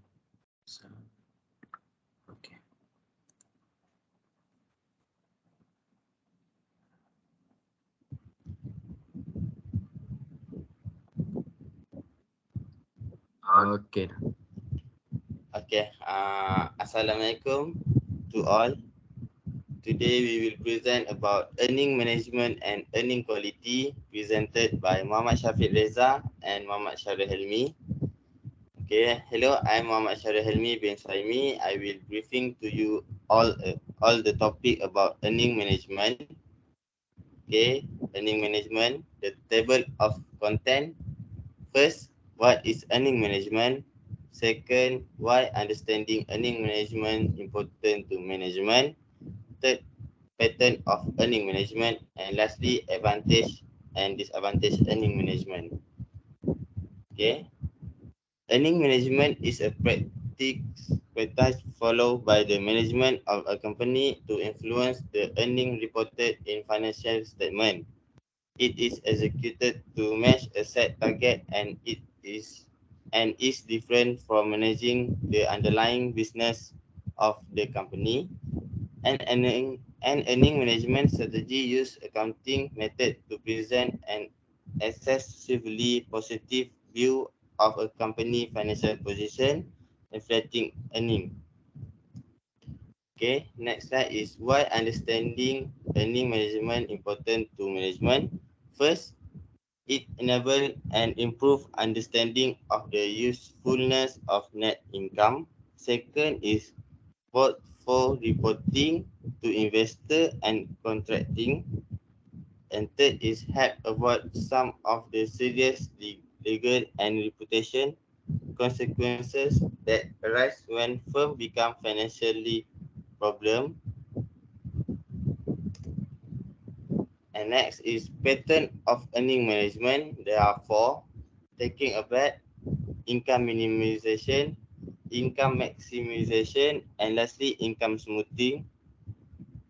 Okay, for the taking a bet, usually take place during period of organizational stress or restructuring. The main idea is that if a firm is to report loss, manager may feel it might as well report a large one as it has little to lose, last write-off but future earning in the bank. Okay, for the income minimization, first is similar to taking a bet but less extreme. Usually a politically feasible firm choose this pattern during period of high profitability. And second, income minimization include rapid write-off of capital asset, intangible, and the expensing of advertising and R&D expenditures. Okay, third is income maximization. Manager engage in a pattern of maximization of reported net income for bonus purpose, so long as it does not put them above the cap. A firm close to a debt covenant violation may use this strategy. And lastly, income smoothing. First is risk adverse. Manager prefer a less variable bonus stream. Manager may smooth reported earning over time so as to retrieve relatively constant compensation. Efficient compensation contracting may exploit this effect. Second, when considering covenant in long-term agreement, the more volatile the stream of reported net earning, the higher probability that covenant violation will occur. And third, manager may feel as if they will be fired when earnings are low. Income smoothing reduces the likelihood of reporting low earning. And lastly, fourth, firm may smooth reported net income for external reporting purpose. If used responsibly, smoothing can convey inside information to the market by enabling the firm to communicate its expected persistent earning power. Okay, that's all for pattern of earning management. Next is advantages of earning management. There are 5. First is to smooth out fluctuation in earning. Second, delay the recognition of expenses and increase profit in short term. Third is present more consistent profit in certain period. Fourth is make the financial statement more attractive to investor. And lastly, to change company policy so more costs can be capitalized rather than expenses. For the disadvantage of learning management, there are 3. First is the company can manipulate their actual profit. And second, income smoothing might become excessive. And third is exaggerating the net value worth of asset by neglect depreciation schedule. Okay, I will pass to the next presenter, Muhammad Shafiq Reza. So thank you very much to Sharul for his presentation about the earning management. Okay, hello, my name is Muhammad Shafiq Reza Bishari. So I'll briefing to you all the topic about the earning quality. So we can understand the topic. Yeah. Okay, next. Okay, so I will present about the earning quality. So the table of contents for the earning quality, I will talk about definition. Second, the effect of the earning quality. Third, I will briefing about the objective of earning quality. Next, I will briefing about the disclosure of audit report. And the last, next slide, I will talk about the advantage and disadvantages of the earning quality. Okay, next. So the definition of earning quality is to refer to the proportion of income attributable to core operating activity of a business. So thus, if the business reports an increase in profit due to improved sales or cost reduction, so the quality of earning is considered to be high. Okay, so I'm summarize this point. So earning quality is like giving a segregation of the income that been attributed to ensure that can be contribute to the contribute to the core operating activity for the business. So in order to get a high quality of earnings, so it needs to be known that the business report must be shown that the increased profit due to the improved sales or anything comes with the low cost of the reduction. Okay, next. So the quality of earning will be affected by 5 of it. The first one is the aggressive use of accounting rules. The second one, the elimination of LIFO inventory layers. And the third one, inflation. Okay, next. And then the sales of asset for a gain. And the last, the increase in the business risk. So the earning quality that I've been talk about is what been evaluated of what it's used to know in order to get the higher quality of its business to ensure the profit must be maintained at the same within the period given. Okay, so next. So the objective of the earning qualities, it is to provide a reliable presentation of financial statement to all users and also to make sure all the information provided and disclosed are relevant to make a decision. Okay, so the earning qualities, you need to know, it is the presentation of financial statement must be reliable to all users, which is the presentation must be faithful presentation and not free from anything bias or anything material statement, and also to make sure that the information that already provide and disclose must be relevant, must be in the fact of the presentation to ensure the user can make a decision for what it used for the next accounting period that be given. Okay, next. Okay, so the advantages of earning quality, there has 4 points with it, which is the first one, can reveal any accounting tricks, anomalies, or one-time event that skew the amount. Okay, so in this calculation of to get a profit, to ensure that the financial statement must be followed by the sales through the cost of goods sold to get earning before the tax, to get sure all the one single line must be maintained on the spot. Okay, so the second, provide a point how well the performance of the company. Okay, so if we didn't getting the profit or anything earnings, so the provided of the information of a performance can be stated of a financial highlight. So the third, the review to shareholders that the company have a highest sales or cut costs effectively. So if the company gets a earning with that earning quality have a higher sales, so the shareholders can be revealed of what the amount of the shareholder can be done. Okay, so the last one, the number shows is reliable as it free from bias and accurately presented. So for the amount of the earning or the number of earning is also be reliable after being calculated and within the period that be given has been identified of what the bias should be taken and what to be known to be exactly on the precise of the point.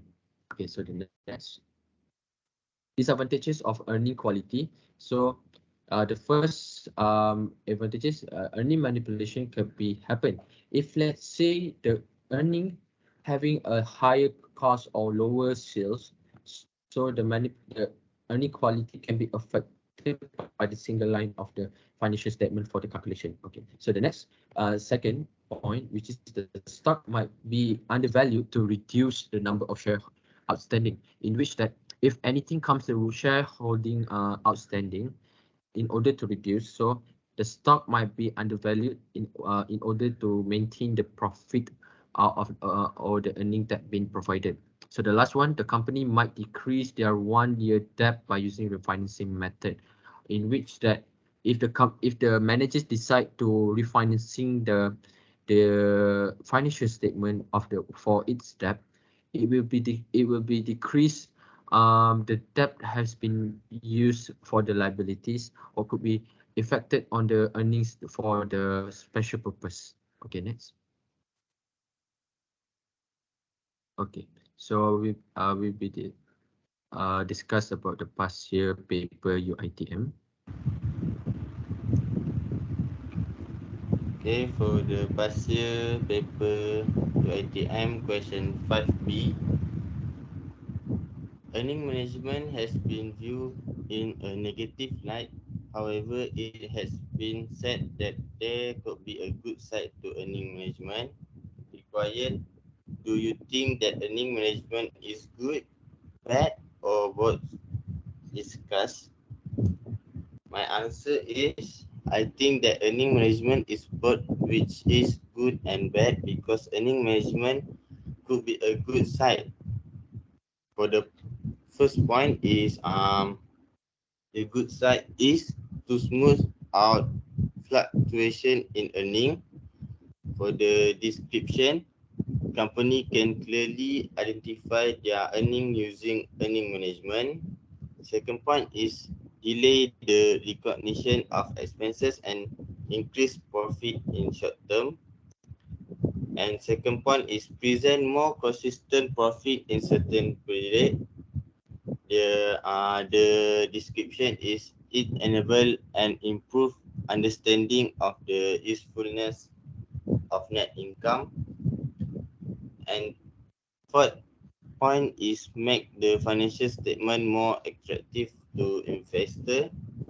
The description is investor view of cash in the bank as a sign that company can deal with unexpected problem and capitalize on new opportunities.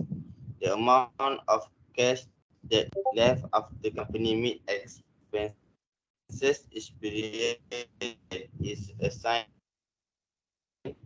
If company have bought, investor will not have to worry that company could go under at any time. And last point is to change company policy so more costs can be capitalized rather than expenses. The description is to help avoid some of the serious legal and reputation consequences that arise when firm become financial problem. For the bad side, earning management has been viewed in a negative light. The bad earning management is first point, the company can manipulate their actual profit. For the description, company can manipulate the income so that they will attract more investor and rise up their stock price. And second point is income smoothing might become excessive.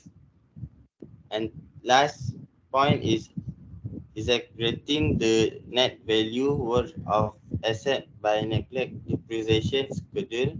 The description, company need to disclose all the change in policy or any item in their accounting procedure using earning management in the footnotes or notes to the account in the financial statement. Okay, I will pass to next question, past year paper. So thank you, Farul, again. So I'll discuss the past year paper from UITM, which is the question for safe which is from June 2016. So the earning management, the question is where the earning management has a negative effect on the quality of earning if it distorts the information in a way that is less useful for the predicting future cash flow. So the question is, discuss two possible reasons why earning management is used to exaggerate a favorable scenario regarding the company's business activities and the financial position. Okay, next. Okay, the first point that must be know why must be exaggerated the financial position. The analyst must usually start at the top of the income statement and work their way down. So the company that report that high sales growth may also show high growth in the credit sales. So it is also know that the analysts are very aware of the sales that are due only to lose credit terms in respect of the change of in the credit sales or the accounts receivable that can be found on the balance sheet and the cash flow statement. Okay, so next. So the second point, why the earning management must be segregated in the financial institution. It is better to observe the variations between the operating cash flow and the net income. So the company that has a high net income but negative cash flow from operation is achieving on those apparent earnings somewhere than other than the sales. Okay, so that's all the question from the past paper for me and Sharon. So thank you very much for this for watching the video. I hope you can understand the points from me and Sharon for the presentation about the earning management and earning quality. Thank you very much and salam alaikum.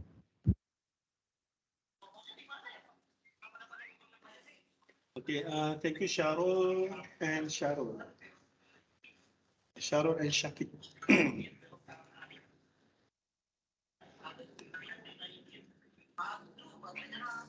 Okay, saya nak tanya Sharon. Okay, soalan. Ada soalan daripada floor?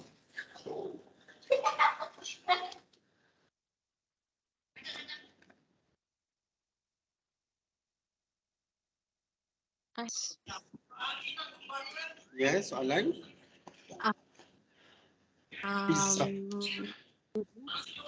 In order to gain quality of earnings kan, what indicator to evaluate on earning quality?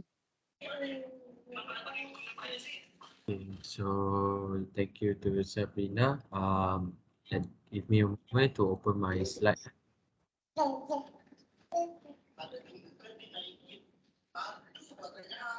So your question is about what the indicator or what is it?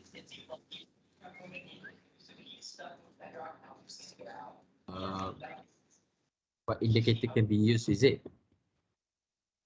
Yes. Okay, all right. So in order to get a quality of earning, so like I said, the advantage of using earning quality is can be revealed in the use of the accounting trick or anomalies, and one event that can be skewed in the amount of the what do we call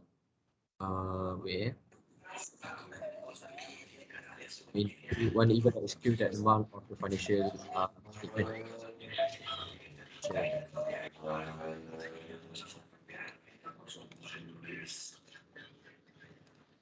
So when it comes when you can see my slide, is it?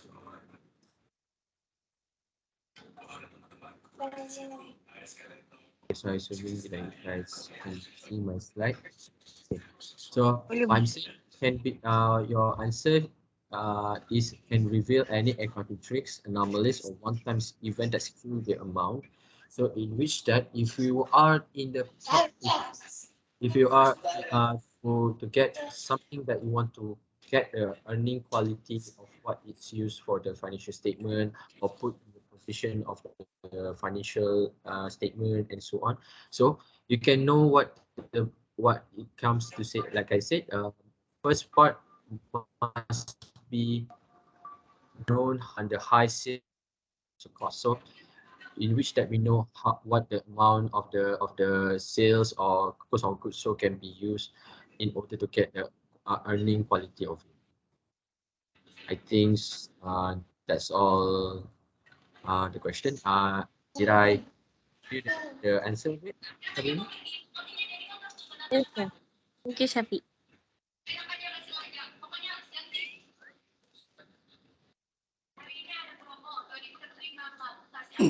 Okay. You boleh tak dekat sini indicators of earning quality. Indicators of earning quality. Jadi dia bagi titik kat sini. In the previous section, we tackled earning sustainability persistent as one of the indicator of earning quality. So earning sustainability atau persistent satu, recurring earning dua, beating benchmark tiga, external indicator of poor quality earning. Ini saya tak baca individual lagi. Baru saya Google recurring earning. Recurring earning are earning which are expected to occur again in the future. Recurring earning. Maksudnya earning tu dia double kat sini ke? Operating income is a typical example of recurring. Operating income is an example of recurring earning. On the other hand, non-recurring earning include one-off asset sales. Ini contoh-contoh dia. Beating benchmark. Precisely meeting or only narrowing beating consensus estimates has been proposed on indicator earning manipulation. To external indicator lah, external indicator poor quality earning includes enforcement action by regulatory authority and district. Ini contoh dia, kalau ada tak dalam slide presentation.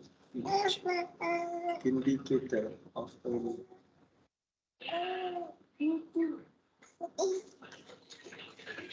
Okay, how to measure pun ada juga dalam ni.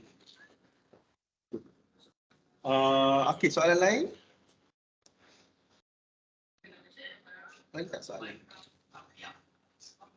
Okay. Saya nak tanya ni lah, Syarul. Cuba Syarul explain dalam bahasa Melayu apa? Okay.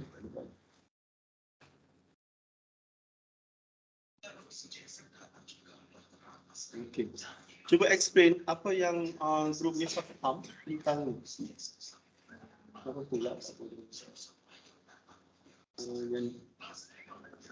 Taking a bath, taking a bath, bathing, income maximization, income minimization, and income smoothing.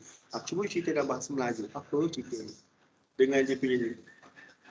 Sebabnya saya takut you tak clear on earning management. Cuba cerita apa empat ni dalam bahasa Melayu ni.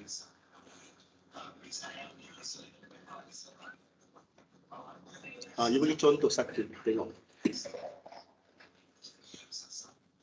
You cerita ni kan, taking a bath, bathing.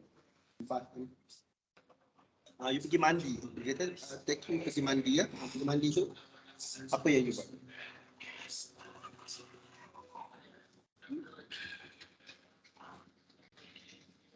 Cuba you explain. Bahasa Melayu dengan contoh bahasa Melayu.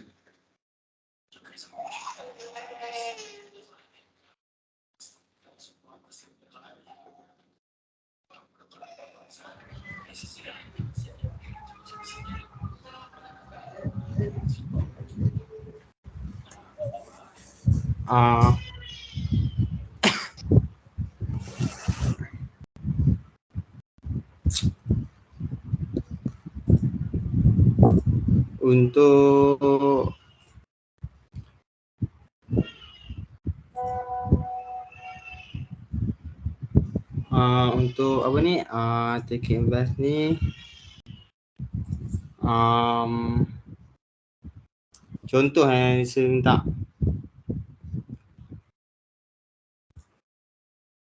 Kat mana tak? Senit ke? Papa boleh Yes, menaik? saya mute. Menaik kat boleh ke? You terangkan maksud you nak mandi tu. Papa. Lepas tu dengan Papa. Dengan contoh sekali.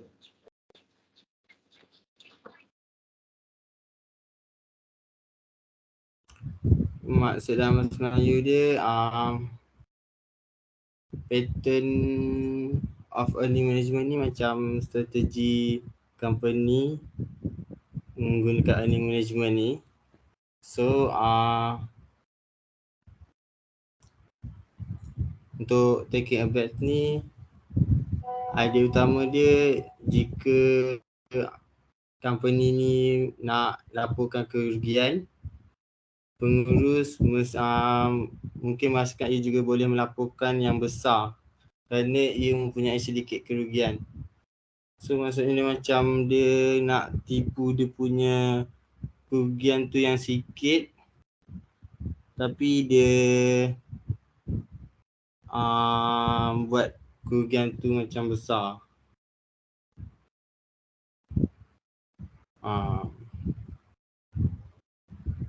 Dia macam tu. Macam mana dia boleh kerugian sikit tu, you nak buat kerugian yang besar tu? Macam mana you nak? Macam aset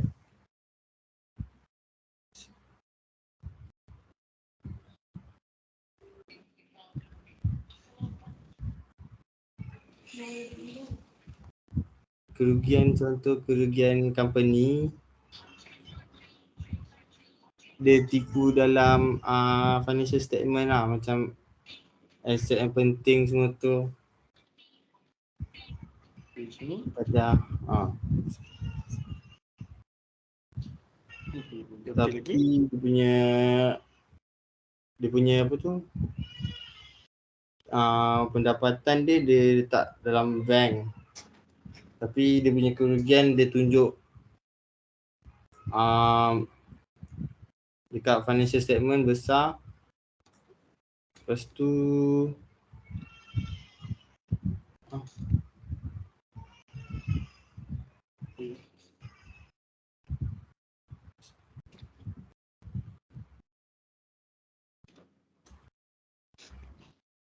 boleh? So tu tahu macam nak jelaskan lah. So saya rasa you tak clear sangat pun benda ni. You explain sebab benda ni ada dalam bila you baca bila you Google. Dia okey, cuba pergi ke ni pula. Advantage of earning management.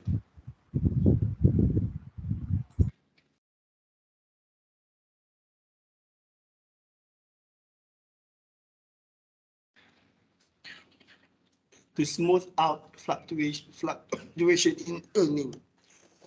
Delay the recognition of expenses and increase profit in short term. Present more consistent profit in certain period. Itu tu kan. Dalam bahasa Melayu. Sebab ni accounting theory ni banyak menggunakan term-term atau jargon-jargon yang complicated you nak faham.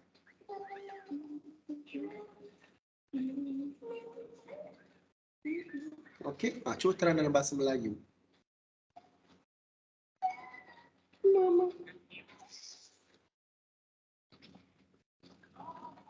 Boleh.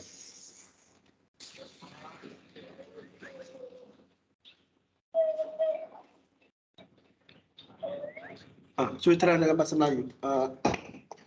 Slide ni.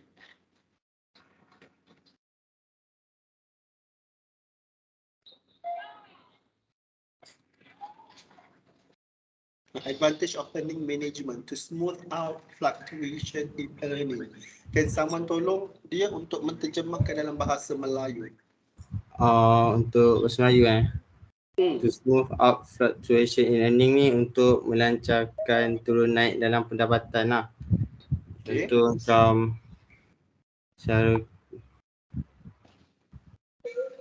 syarikat tu kalau digunakan earning management, so dia dapat kena pastilah dengan jelas pendapatan mereka. So apa itu earning management bahasa Melayu? Apa dia sir?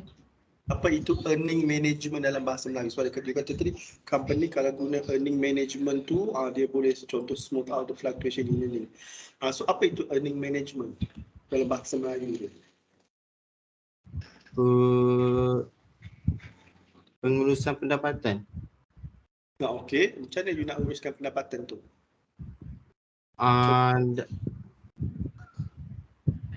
Dalam financial statement lah. Apa yang you buat? Contohnya kalau tiba-tiba you nak smoothkan fluctuation in earning tu, apa you buat?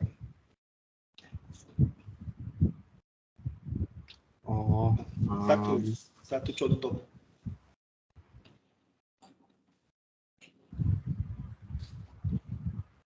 Contoh macam dia punya income setiap tahun. Okey. Apa yang you nak buat dengan income tu?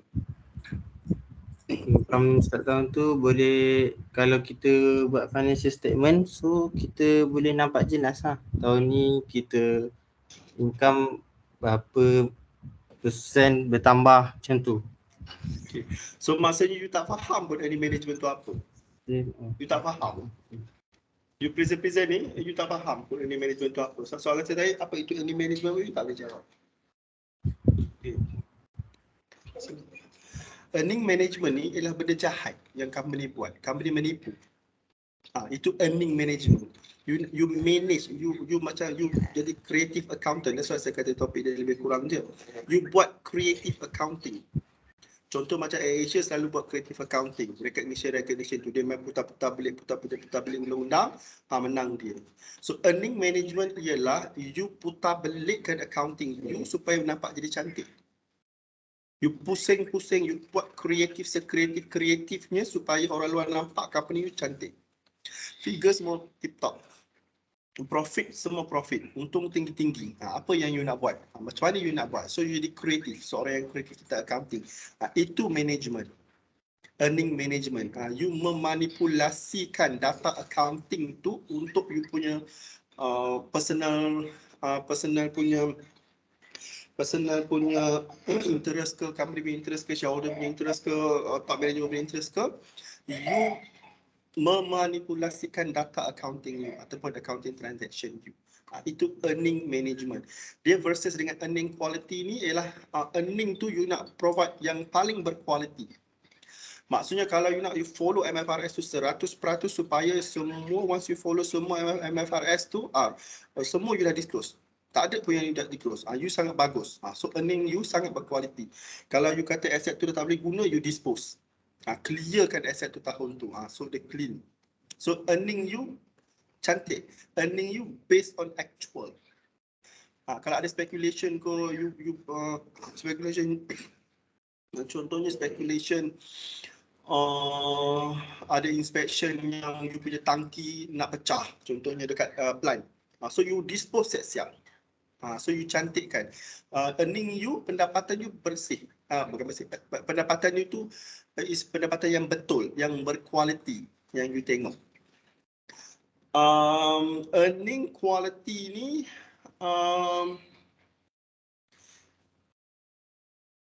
salah satunya yang tadi saya cerita tu, you follow semua standard, semua prosedur, semua SOP pula lah. Semua rules and regulation yang ditetapkan, dan you nak tunjuk inilah transparency, report yang sangat transparent, dan inilah actual report yang kita ada based on current punya semua yang kita buat transaction yang kita dah buang delete semua itu cantik.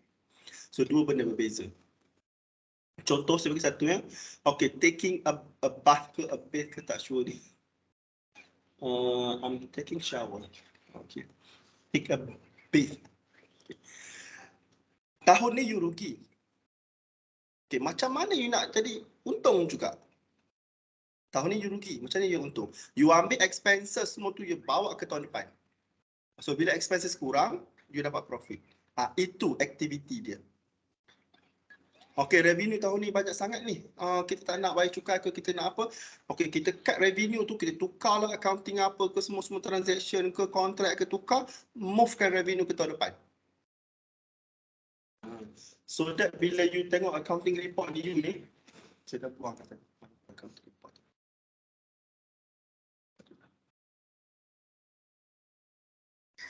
Tak ingat report.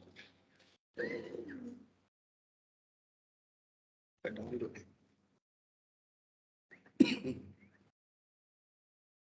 So that dekat annual report ni semua clean, cantik. You dah manipulate siap-siap dah. Itu earning management. Tetapi menggunakan, maksudnya macam Asia pernah buatlah dulu. Dia tukar recognition, revenue recognition. You booking 2 tahun akan datang. So dia nak recognize tak revenue tu. Dia adalah justification dia. So dia nampak cantik, clean je account dia. Padahal revenue tu untuk 2 tahun akan datang. So dia cari macam mana MFRS yang MFRS FRS 16 tu, revenue recognition tu dia adjust estimate tukar sini sama kerajaan pun pening. Lepas tu kerajaan pun follow je lah dia. So account dia nampak cantik. Tapi hakikatnya revenue tu untuk 2 tahun akan datang. Sebab you pun tengok kan. Contoh kita kat sini. Sama ada dulu.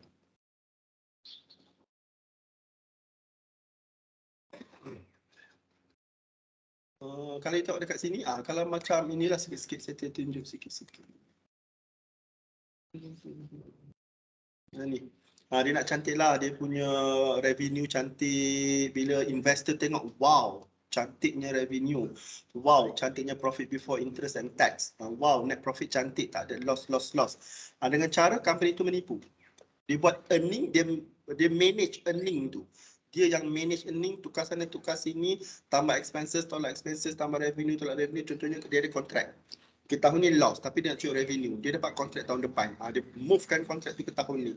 So dia declare revenue kat situ. Untuk yang kontrak tahun depan punya projek tu, dia declare tahun ni. Dia tukarlah, dia pergi cari FRS yang kolom mana, kat area mana ke yang mengatakan bahawa misalnya once you dah commit, contohnya kan ayat dia, once you dah commit, you boleh declare.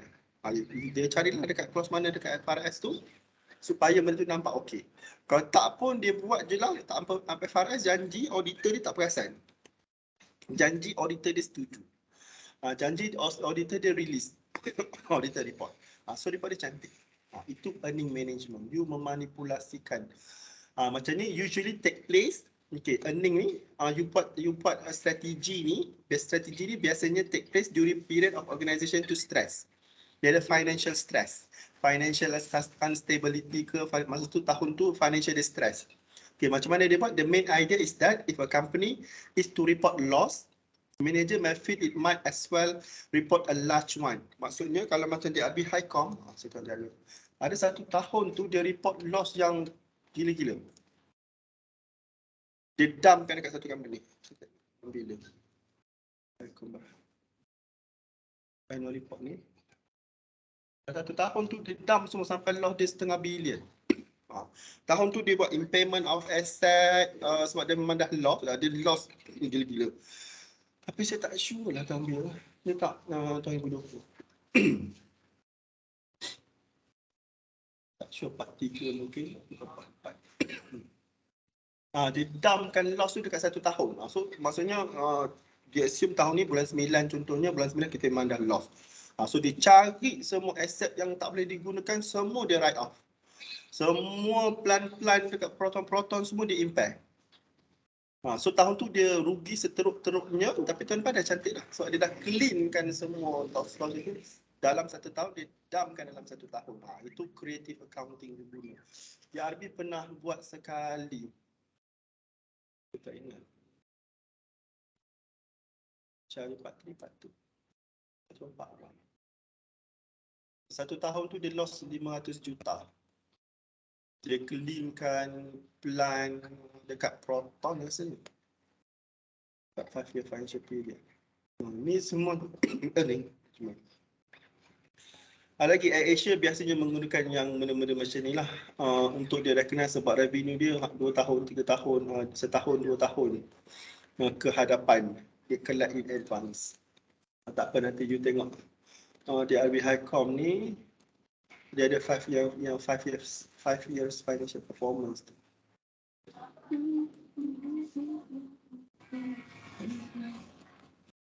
Ini sempurna. Tak.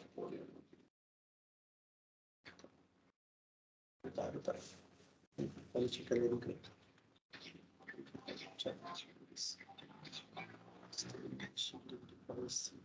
Ni contohnya. Ada tak 1 tahun ni loss before tax. 2017 ni dia loss 227 juta. 2017 ni dia loss kau. Dia clearkan aset dekat sini, impairment of asset. Kalau you cari report dia lah. 1 tahun tu dia memang loss teruk. Saya rasa 2017 atau 2016 rasa. Saya tak ingat ada satu loss kat sini. March 2017 ni earning per share pun negatif. Total asset tak. Itulah. Saya rasa 2016 atau 2017. Yang ni company, yang ni business loss JRB account dia record loss yang paling tinggi, loss yang paling banyak lah. Itu contoh. Earning quality dia nak produce yang the best earning, the best report yang dia ada. Dia nak tunjuk pendapatan dia the best. Okay. Settle. Boleh faham ya? Bahasa pasarnya. Takut nanti you macam saya dulu pun saya pun macam tu juga masa master dulu earning management ni macam bagus ni. Awak tak earning management tu tak bagus. Bagus bagi mereka lah, bagus dan tak bagus bagi investor. Kadang-kadang report tu dia menukuk tambah adjustan. Okay. Any question? Sebelum kita end kita punya kelas hari ini. Okay. Kalau tak ada, nanti kita akan, dia punya markah ni.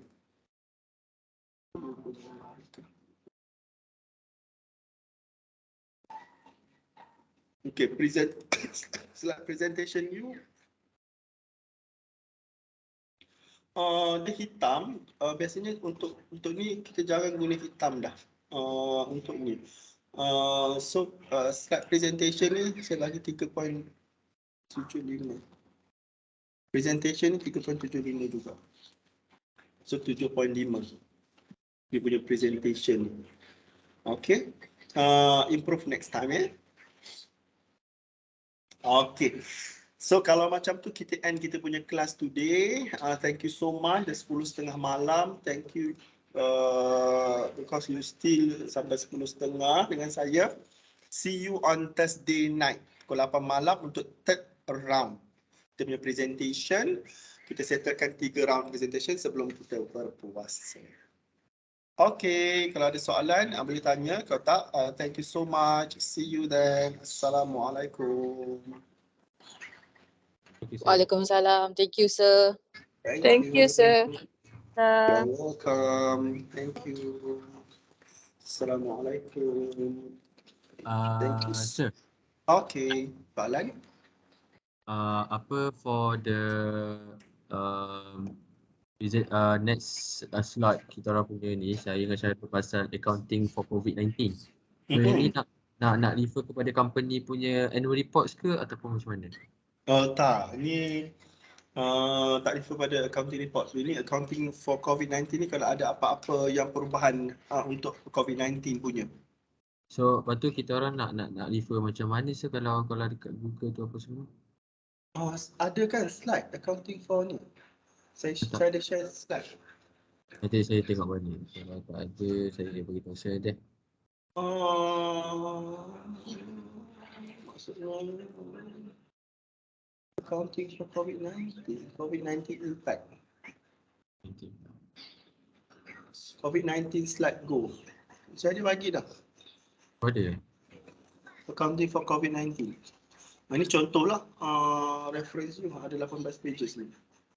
Okay. COVID-19 related concession and amendment IFRS leasing, dia ada amend IFRS leasing section 1 leasing lessor financial impact downturn key priority cash flow accounting consideration dealing dia ada. Saya rasa saya dah bagi yang ni dah. Okay, boleh sir. Okay. Thank you sir. Okay, you are welcome.